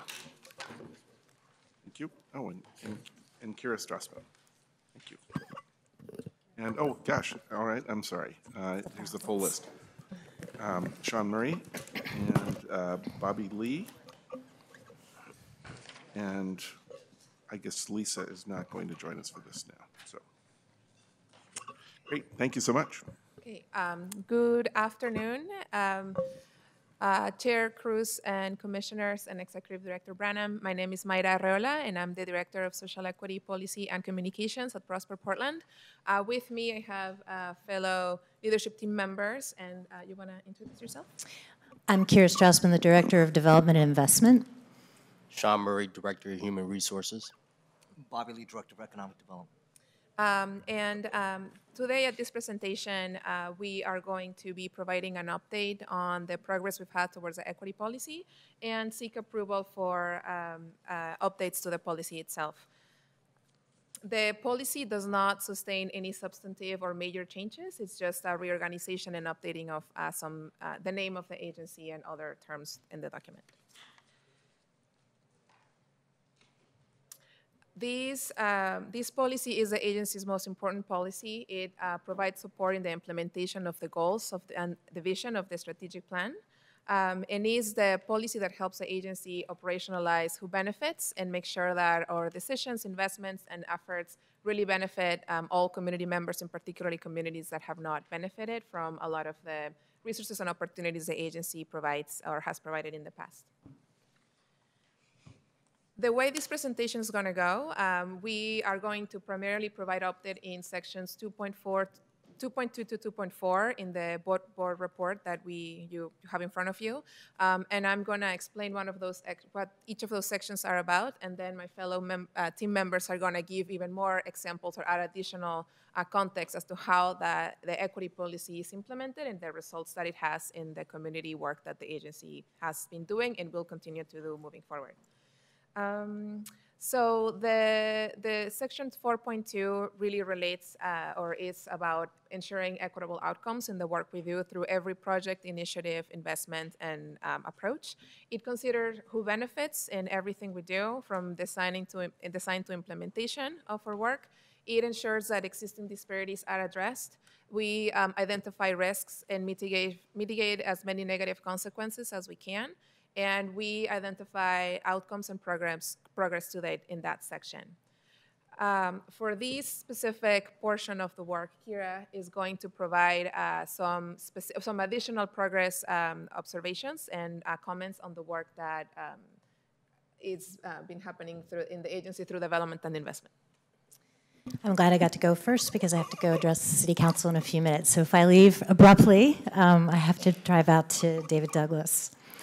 In terms of alignment, where you see the greatest dollars spent in this agency is typically around large-scale development. So we recognize that improving opportunities, particularly around construction contracting and workforce development, is really where we can have a lot of impact. So to address that in development investment, we have staffed up. We have just hired a workforce and contracting diversity manager, John Cardenas, who's been with us a long time, so knows the world pretty well. So we're excited to have him, as of last week, join our team, really doing major significant outreach to those that have both workforce challenges and other barriers to opportunity around some of our major projects. So that's also part of the task there is building relationships with the smaller construction companies. So as I think a lot of you know, we're maxed out in larger scale development practice. There's a lot of building and construction going on in Portland right now. How much opportunity is getting down to the smaller scale businesses that could really make the most of that is what we're really after here in this particular area. We're also building out, and you've heard at this board table before, the pilot programs we're working on for commercial affordability and some of the major projects that we're doing. So these are projects that may have a retail or ground floor space that we have either partial or some leasing control over. So these are projects at Oliver Station, at Lentz, where we're really able to make the rents more affordable for smaller businesses. That seems very high impact of high interest. In fact, that's what I'm going to be presenting at City Council with Mayor Wheeler and Allison Wicks later on tonight. So this is a pilot program. We think that the affordability crunch is not just hitting housing programs, it's hitting the housing issue, it's also hitting tenants, both those that are trying to get into spaces and finding the rents skyrocketing and very hard to access, so making those rents more accessible is important to us. But I think we're also looking at commercial affordability more broadly and working with long-term property owners that have space but don't really know how to equip it and get it ready for the market, but want to hold on to their property. So those are two areas where I think we're focusing development, particularly around providing for equity at a scale that's something we can focus on. In the long-term property owner category, it's also an opportunity for wealth creation. That's very important in our equity policies. So while we're also trying to provide for job opportunities and wage growth opportunities and business opportunities, we're also trying to allow for some of the same standard of wealth creation that has happened through some of the urban renewal projects that we've had to happen for some of the communities that have been negatively impacted. So if you're a long-term property owner and you've held onto your property, rather than selling it, is there a way that you can get it in a place where it can be increasing its NOI and its objectives and improving its asset value at the same time? So we're working with technical assistance and one-on-one support for these long-term business owners to really realize the potential of their property.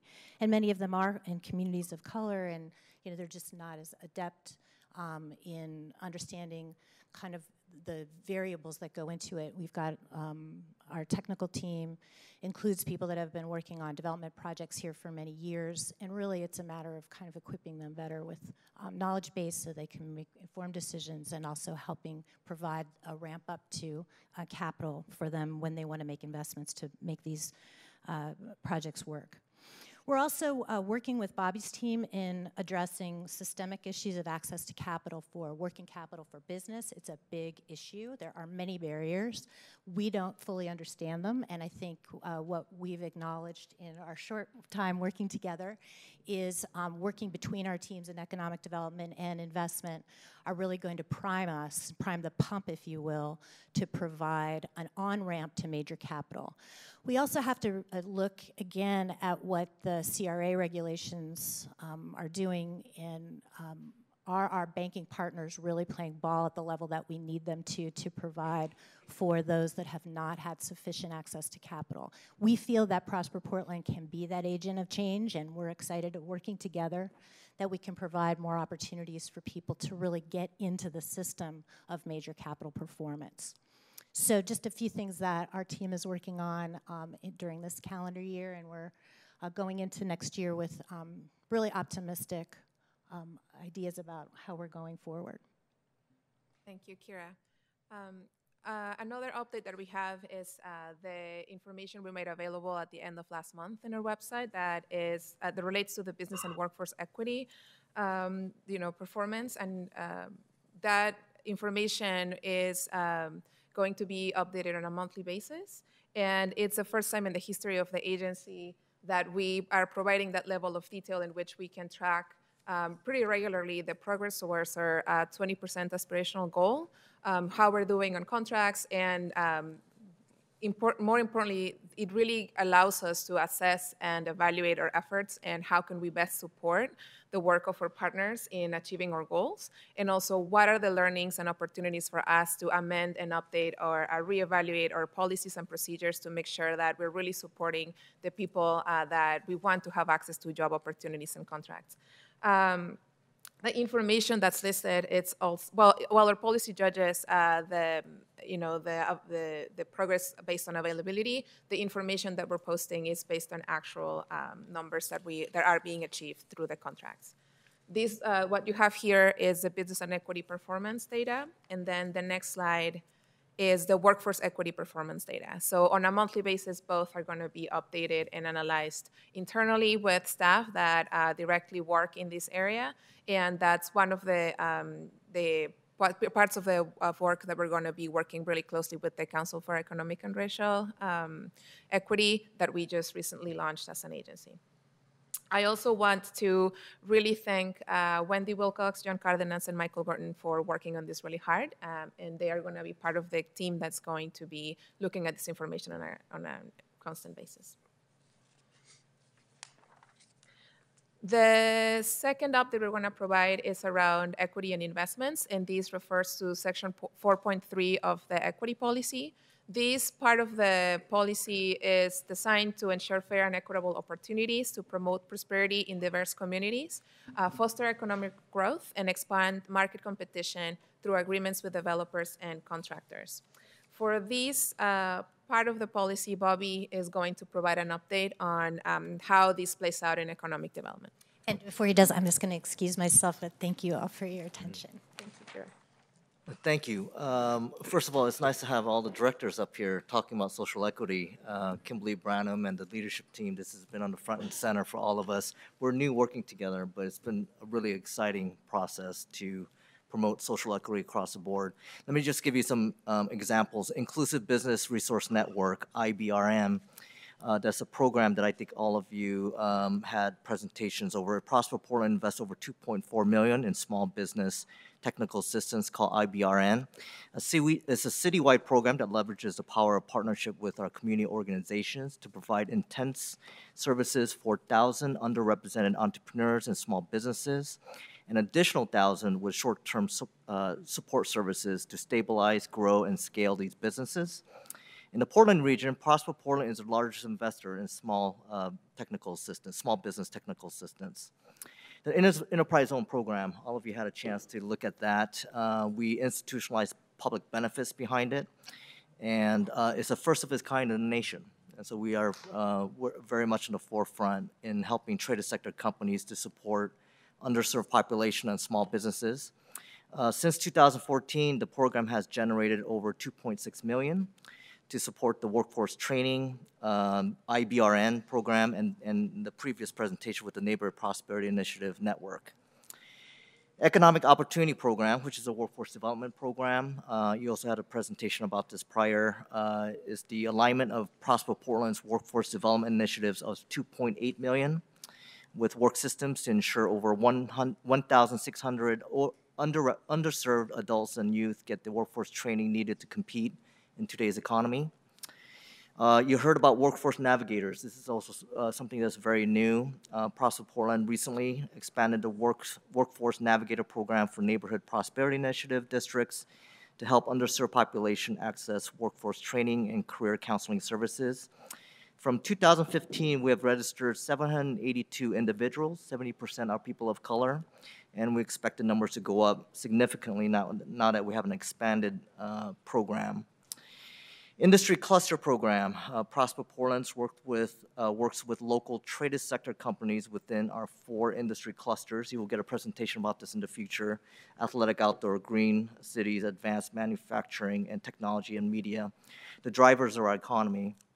To collectively advance workplace diversity and inclusion, and an investment in local small businesses for supplies, technical assistance, and support services.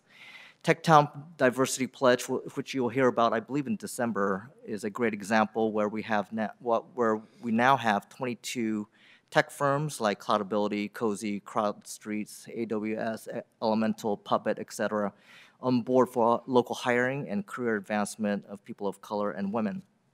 And lastly, the Inclusive Startup Fund program through Elevate Capital. This is a unique pre-seed fund of $2.4 million for technology and consumer product companies in Portland, led by people of color and women. To our knowledge, this is the only public-private fund of its kind in the nation. And so we're very much on the cutting edge in most of these programs. Thank you, Bobby. And the last portion of the update has to do with internal equity, which refers to section 4.4 in the equity policy. And this section focuses on creating mechanisms to make of Prosper Portland an anti-racist organization that focuses on the creation of anti-racist and inclusive decision-making structures, internal practices like human resources, hiring, promotion, retention, and then equity action plans for different departments, and then increases our accountability as an agency through the Equity Council. And now Sean is going to provide an update on internal practices up to date. All right. Good morning, good afternoon, commissioners. As with many organizations, the HR department is essentially an internal support to the work that Prosper Portland does, especially as it relates to social equity. Over the last year, Prosper Portland has hired 18 employees. 50% of those employees are employees of color. To ensure that the agency continues with the success of hiring employees that are reflective of the communities that we serve, along with having a workplace culture that embraces social equity, HR has implemented the following strategies. We've expanded our targeted recruitment efforts to include our community partners. Just to give you an example, we've worked with the Urban League, Hispanic Chamber, and also Partners in Diversity, to name a few. Essentially, we're getting the word out that Prosper Portland has job opportunities and that we're serious about diversity within the organization. Next, we have ensured that all of our interviewing panels are diverse and reflective of the communities that we serve. We have also developed a bank of equity questions to be used in all of our interview processes. This is important because it gives us the ability to select candidates who understand as well as have the ability to embrace the equity work that Prosper Portland is doing. And we've also worked with the equity department to develop trainings that meet the needs of our employees to ensure that they understand how their work aligns with the social equity work that the agency is doing. We've also have all of our job descriptions go through our internal equity council to ensure that we're eliminating any artificial barriers to employment with the agency as well. And then we've this year added social equity as a competency to our evaluation process to evaluate employees on social equity. And then last, the HR department just completed a cultural assessment of the organization that also focuses on social equity. So in the commissioners' retreat next month, we'll be providing a report on the assessment as well. All right. Thank you. Thank you, Sean. Other things moving forward that we're going to be focusing on is providing ongoing internal training to staff and hopefully partners and organizations that the agency works closely with to make sure that we have alignment, shared language, and understanding of the values that the agency is living and breathing. We're also working with a social equity consultant to help us revise our procedures and tools and lenses to implement the equity policy moving forward, and also help us reinstate the roles and responsibilities of all staff through the agency in implementing and making progress on our equity goals. We are planning on rely really heavily on the Council for Economic and Racial Equity, again, to do a lot of the community engagement work and make sure that we're not just telling ourselves how we're doing on things, that we're also checking and balancing our assumptions with external partners that are being impacted positively or negatively by our work. And we plan on also increasing and strengthening our accountability and transparency around information, what we communicate to who and when, and how we engage with community moving forward. So with that, do you have any questions or comments for us? Commissioner Myers, I think. I've got a few. Have we looked at the conformity of the goals that align with what City of Portland, with Multnomah County, with, are we somewhat equivalent? So when we actually translate down to the delivery documents, that we're not creating two competing or two different, I guess, delivery documents, like whatever we come up with for ours. Just, I mean, we want to make sure that we're not giving so many different rules. So when a contractor is working on the same building or the next one next to it, they've got two different sets of rules on what they're trying to deliver on. And then my second question was, I'll go ahead and answer that one first. So yes, so we are currently starting to focus heavily on assessing the opportunities for increased alignment within agencies, recognizing that a lot of these contractors work with the same partners. So how do we decrease the burden for a small company to align or provide or deliver on outcomes that are similar yet not similar enough, but they're like different enough that it creates a lot of burden and confusion, not only for contractors, but also across agency, determining what plays what, when, and who's responsible for what. And so we are going to start looking at that really closely and engaging with the board and other community groups to make sure that whatever outcome is provided or recommended, it's really in favor and benefit for the people that we want to support and not create more burden and mechanisms that are not helpful. Yeah, and it depends on how the data is broken down on tracking to find those best practices and make sure that they're grabbed by us. We have most of them already. Yeah. So, but we want to make sure that when there are other practices that are in place that are achieving better outcomes, that we grab a hold of those and adopt those in. Second thing I had was about the 1% that the city has decided to attach to all of their capital improvement projects. Half of that 1% is being set aside for technical assistance, which would help with a lot of the funding issues that we've been talking about for technical assistance.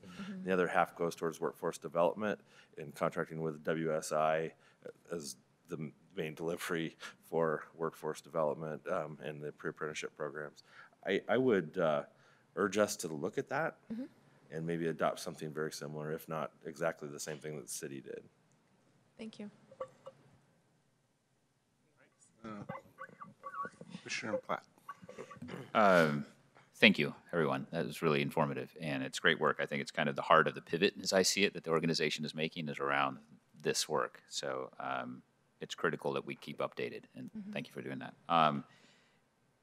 A question first for Bobby with respect to access to capital. I heard that it's not clear exactly what the barriers are or what the issues are, but do you have some insight as to currently what you do understand to be the issues around access both to working capital, but also I imagine larger streams or sources of capital for CapEx? Right, so the customers that we're trying to serve are so diverse. We're talking about traded sector companies to startups and everything in between and different industries. And so what Kira is alluding to is that that's the space that we need to better understand. And so she's been doing focus groups between various folks in the spectrum to figure out exactly what the issues are around access to capital. We hope to have this analysis done within the next 7 months and come back to the board on this issue. Access to capital is the foundational piece on economic development when you want to build an equitable economy. And so we understand that this is a high priority for Kimberly Branham and for us, and we hope to come back with you a more comprehensive study around this issue. I'll just keep it at that at this point. Yeah. Thank you. And I imagine you're in the process looking at perhaps non-traditional sources of capital, impact investment funds, et cetera, that kind of stuff? That's correct. And also, we also need to have better relationship with banks so that government can't solve this issue alone. It has to be a systems approach in partnership with banks. And so that's the other part in this equation that Kira is trying to address as well. Yeah. And a question for Sean. I love that there's such a focus within HR on all this, because I think it does need to start internally and it radiates outward. I'm wondering, are we thinking about sharing some of what we've learned as an organization with other nonprofits, perhaps even other businesses? I mean, speaking as a small business owner, I'd love to pick your brain about how to implement some of those practices in my own business. Right. I don't know. I think that's something that we could create opportunities to do. One of the important things that we've done recently is do the culture assessment, which we have a lot of data to take a look at and to see. Just to give you a preview of the information, social equity seemed to be very high in terms of employees not only believing that leadership believes in social equity, but also understanding that their work aligns with social equity as well. So as we move forward, yes, there probably will be opportunities where we can present that information widely. Yeah. Other comments? Questions? No? No? No? Okay. Just one last thing I would like to say, that this policy truly is agency-wide, and I really want to recognize the role that the leadership team as a whole plays in making sure that this is seen as a value and an expectation, quite frankly, I know, for the agency. So I really want to appreciate and recognize the role that my fellow team members of the leadership team and that Kimberly plays when it comes to this topic. This is not something that is done in isolation or by one person. So I really want to recognize the role that we all play in this, and thanks for all the support and investment in this. Thank you for your leadership. Yeah, thanks very much for your great work. You know, it's really impressive to see this all come to fruition, and just over the last couple of years since Commissioner Myers and I have been on the commission, it's been really amazing to see the organization embrace these goals and this whole initiative. So thank you very much for your great work. And like Commissioner Platt, I'm very interested in the access to capital issue, so I look forward to hearing more about that later too. So thank you. Good. Thanks. Great, thanks. So. Oh, yes. Do we? Yeah. Oh, I'm sorry. I apologize. Thank you. Move to accept we the have changes. to vote, don't we? Commissioner. I was already thinking about. So he's moved. Chair Cruz, So, I move to okay, accept you the like changes. Okay, I second? I second. All right. All those in favor? Aye. Aye. All right, unanimous. Thank you very much. Thank you. Sorry, Justin, thank you. All right. No trash. Okay, and we never did, Cupid was going to be here too, right? But he didn't make it, so. Okay, next we have item 10, which is authorizing lease terms for the Alberta Commons and Lentz Commons properties. Ian McLeod, please, welcome. Thank you. Good afternoon, Chair Cruz, Commissioners, Executive Director Branham. Thank you. I'm Ian McLeod. I am the Real Estate Marketing and Leasing Coordinator here at Prosper Portland. And I'm really excited to be here today to talk about two landmark projects that we've been working on for a number of years that are really starting to come to fruition. You heard in September from Allison Wicks about the Affordable Commercial Tenanting Program, kind of at large.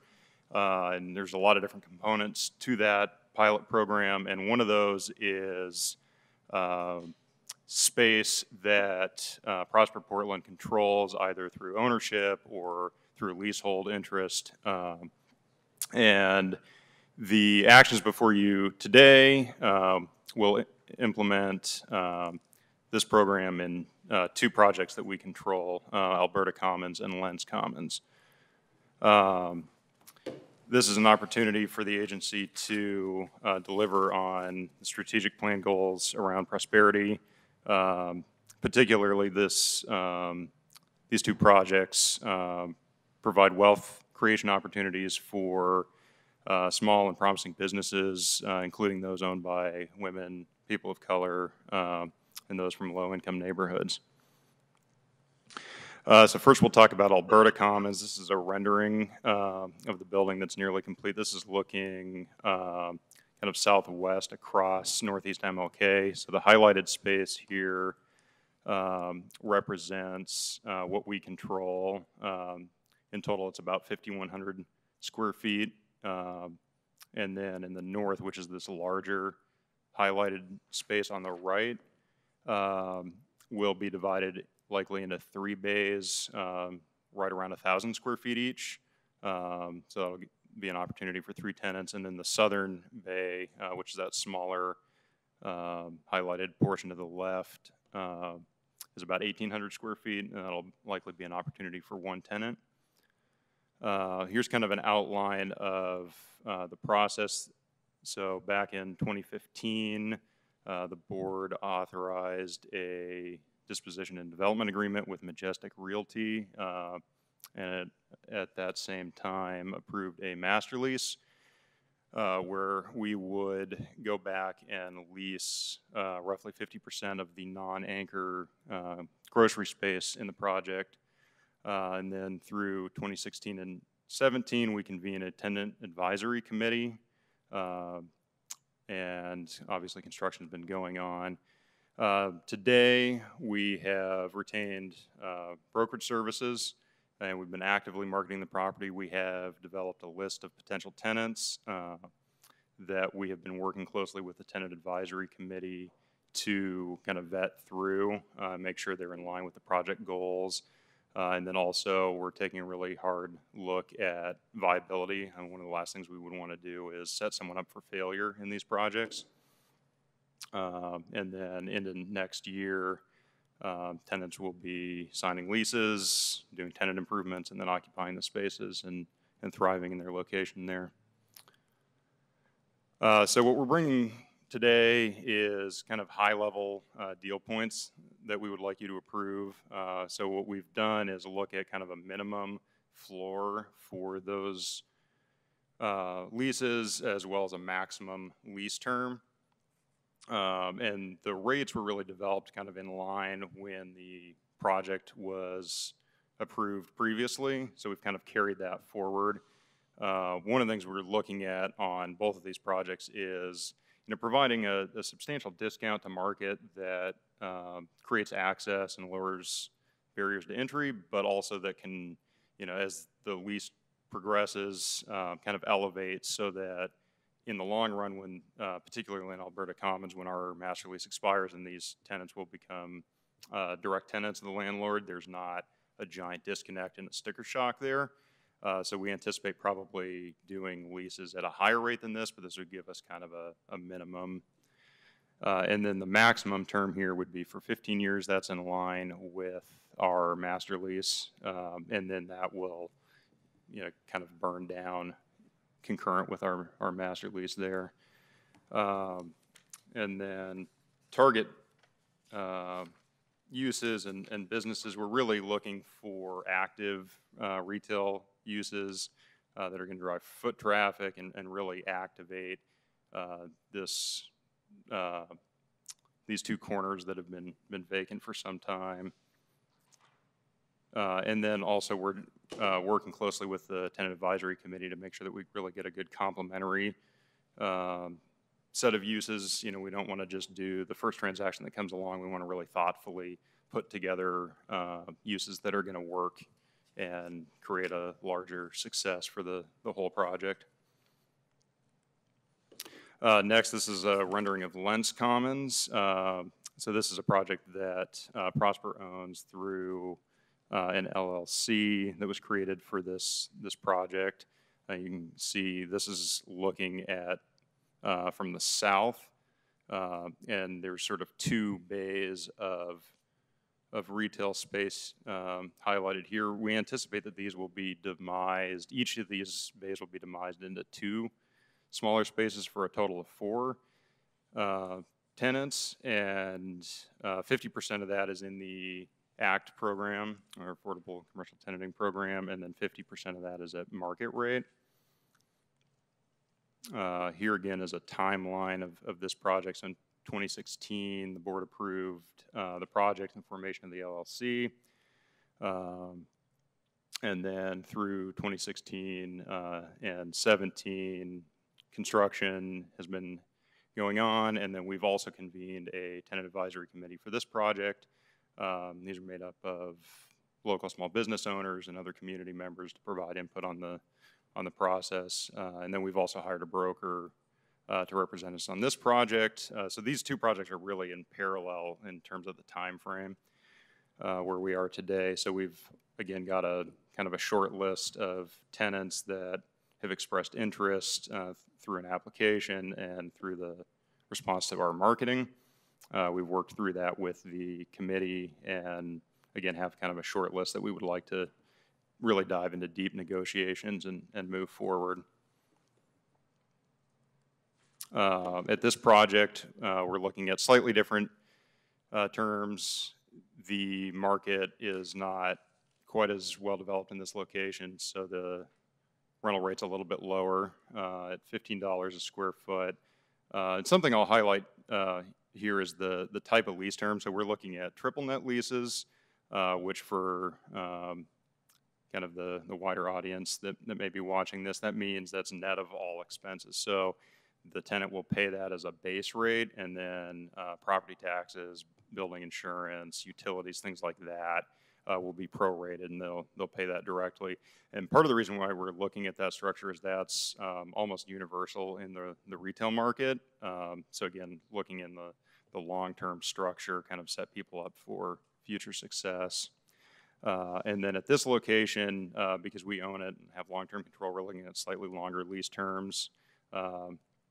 I think it's extremely unlikely we would do one, like 20-year initial lease. That's very long, but conceivably it might be like a 10-year initial term with 2 5-year options, particularly if we get uses that are more capital intensive, such as a restaurant where the tenant's going to put a very substantial amount of their own capital in addition to the subsidy that we're providing.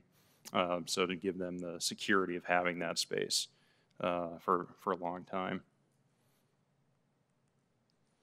Already talked a little bit about this, but really the goal of this program is to increase access for businesses owned by women and people of color, and that's largely who we've been able to get responses from. So I think we're well on the way to delivering on those goals.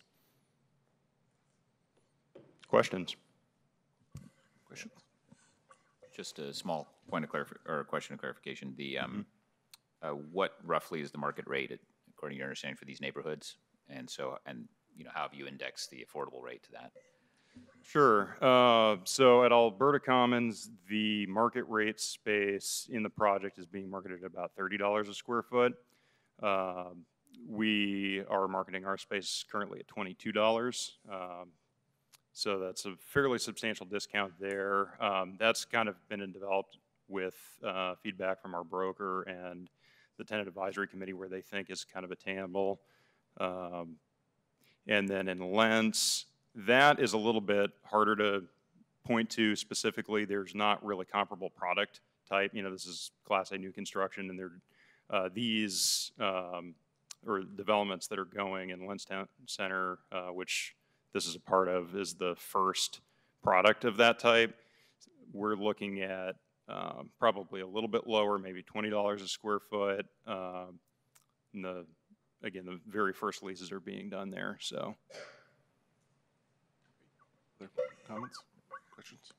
Just to piggyback on that, then the master lease rates are similar to that, right? I think it's $30 in Alberta, and what's the master lease rate in Lent? So at Alberta Commons, you're correct, it is $30, and then, there's increases built in on subsequent years. At Lentz, there is no master lease. We own that directly. Oh, right. And what's the response been so far? I mean, getting pretty good feedback from prospective tenants? Yeah, we have had quite a bit of activity. I think we've got it right around 15 applications at this point on each project. Lentz is just a little bit earlier in the process. Excuse me. So we're looking to move, we've kind of got our short list that we'd like to negotiate with. At Alberta Commons, we're keeping our initial window open for, I want to say it's about another 5 weeks from today, and then develop our short list and then kind of move forward and then rolling applications after that. Great. Can you paint a picture of kind of the flavor of the businesses that you're, like the kind of interest you're getting? Are you getting neighborhood? Yeah, so that are in terms of use, we have restaurants, clothing boutiques, we've got a dental group that's taking a look at it at one of the projects. And then, in terms of kind of the tenant profile, they're largely been, smaller, locally owned. Some of them are startups which were not necessarily what the program was identified to focus on. So those we're kind of looking at with a bit of a caution. But then we've got other groups that, it's a second or third location. Just a final point, I would imagine within the business technical assistance that there's, the basic arithmetic from a small business owner is, you peg rent as a certain percentage of sales, right? And if you're getting the subsidy, you're hopefully building your sales base, taking advantage of that, but also saving enough so that when you hit market rate, you're ready, right? You're not going to get dinged. So I assume the business planning incorporates that line of thinking for the small business owners? In terms of the technical assistance, that'll be, yes. Yes, great, okay. Okay. Any other comments? All right, then. I would accept a motion to approve, I apologize, resolution number 7257 and resolution number 7258. Motion to approve. Thank you. Have a second? All right. All those in favor? Aye. All right. Unanimous. Thank you. Thank you. Thanks very much. Appreciate it. Okay. We're actually making pretty good time here, so. All right.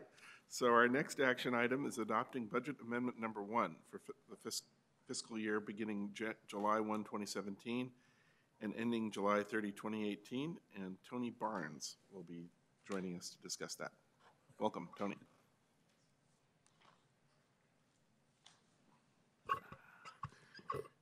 Good afternoon, Chair Cruz, Commissioners, Executive Director Branham. I'm Tony Barnes, Prosper Portland Budget Officer. I'm here to present Resolution 7259, which is the first budget revision for this current fiscal year.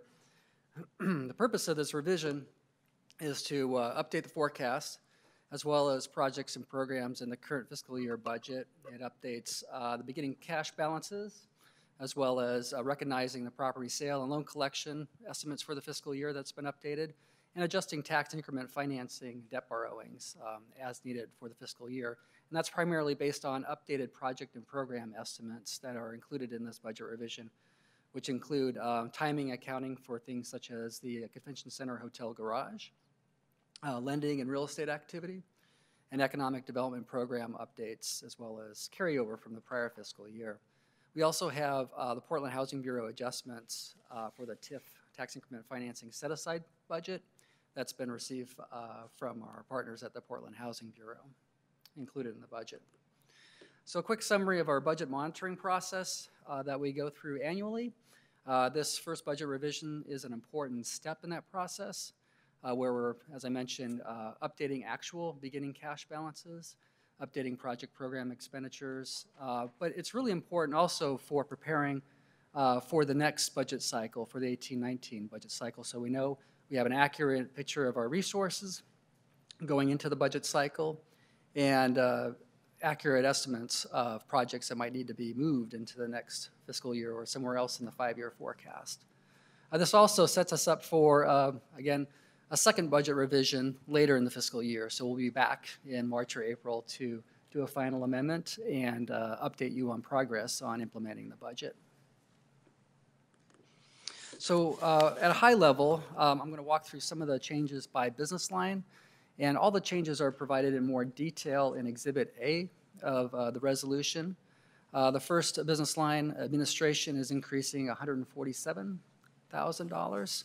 It includes startup costs for the Property Fit program, which includes contracts and training dollars to start the program and successfully implement it with contractors and providers. It provides funds from the prior year for the collective bargaining agreement commitments. Mainly, this is about $12,000 in training funds, which is part of an annual commitment for staff.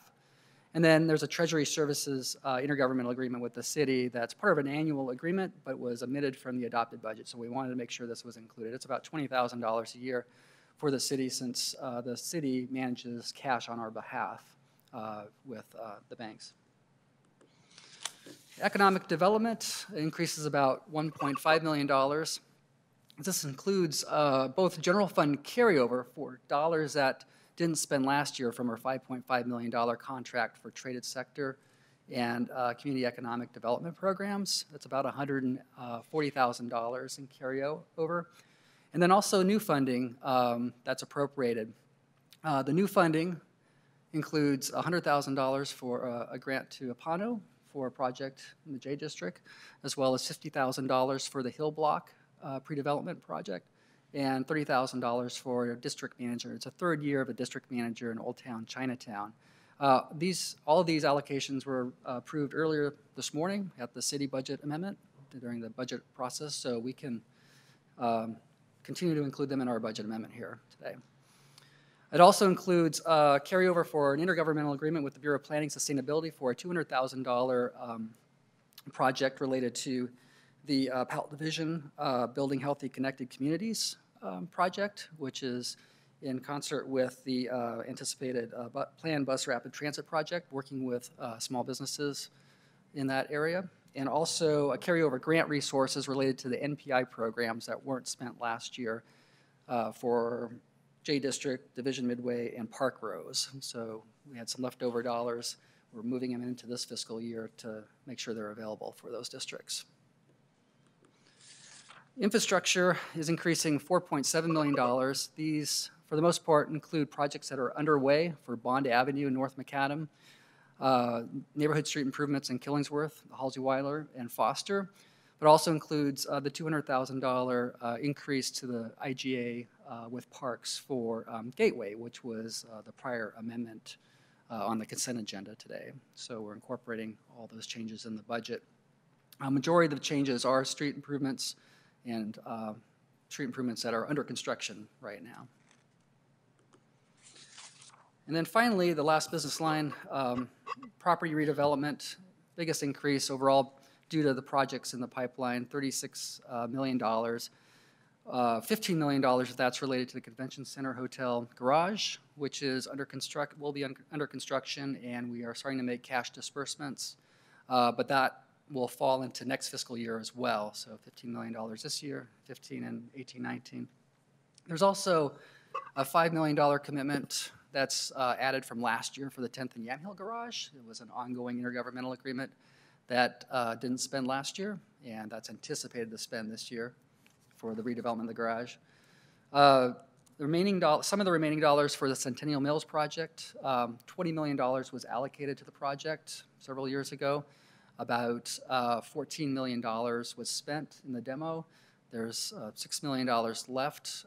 We're allocating 1.1 for costs anticipated this year, and then $5 million into next year's budget as we proceed with that project.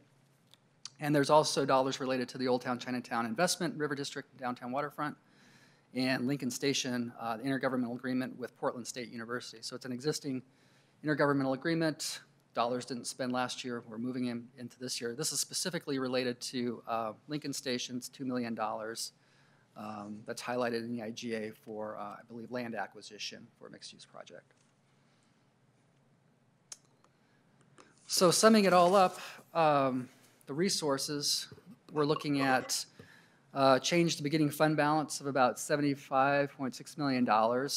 Again, most of that is related to what didn't spend in some of the larger redevelopment projects last year that's moving into this year's budget and next year's budget, increasing the general fund by about $357,000. Pointing out also our TIF debt proceeds, we're reducing by $14 million across several districts. That's largely borrowing we won't do on lines of credit because it's not needed, because we have more cash in some circumstances, or because projects are anticipated to spend later and not this fiscal year. So we don't anticipate borrowing those resources. And interest on investments, we're increasing almost $2 million based on our estimated year-end cash balances, what our current earnings appear to be through the end of the fiscal year. And that's dispersed across many different funding sources. In summing up the expenditures shown across in Exhibit A, the total increase is $42.3 million. This highlights what I spoke to regarding property redevelopment, economic development, infrastructure. And the revised percent of expenditures are off to the right there, where we have a total budget of 35% for housing and 47% for property redevelopment moving forward. And then a contingency that's updated for $23.6 million. This $23.6 million will roll into the draft beginning fund balance as we prepare the 18-19 draft budget that we'll share with you, present to you on during a work session at the end of January when we prepare that. So we'll be talking about how those resources are allocated moving forward. So I'd be happy to take any questions on the budget. Questions? Anyone? Can you go, I'm just curious if you go back to that, the percent of expenditures, is that pretty consistent with the past?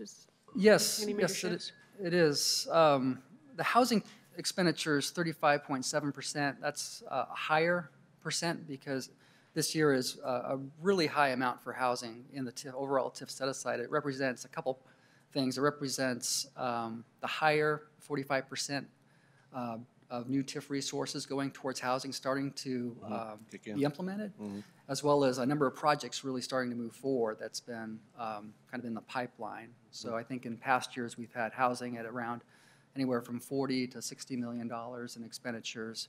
This is really a high amount. This might not all spend by year end, so we'll do an update when we come back in the spring. So the reason why that 35% though is less than the 45% for the TIF set aside policy is that that's based on just URA funds, new URA funds, and this is based on a percent of the total Prosper Portland budget, which includes non-TIF funds. It includes general funds and other things that the set aside's not measured against. But property redevelopment's typically been the highest category since that's where most of our lending programs and larger redevelopment projects are included. And administration changes between 5 and 10% depending on the overall total of expenditures. We've got the administrative budget has dropped over the years from over $20 million down to about $13.5 million based on the changes over time and changes to the organization. Okay. Other questions, comments? So City Council considered some of these items today, correct? I'm just curious, what did they say in terms of feedback? Did they have any feedback, comments? Did they comment about the redevelopment expenditures? The only items that were on the fall bump that was included was under the economic development line item and included the general fund. We'll go back to, oops. The general fund carryover, it's not highlighted here.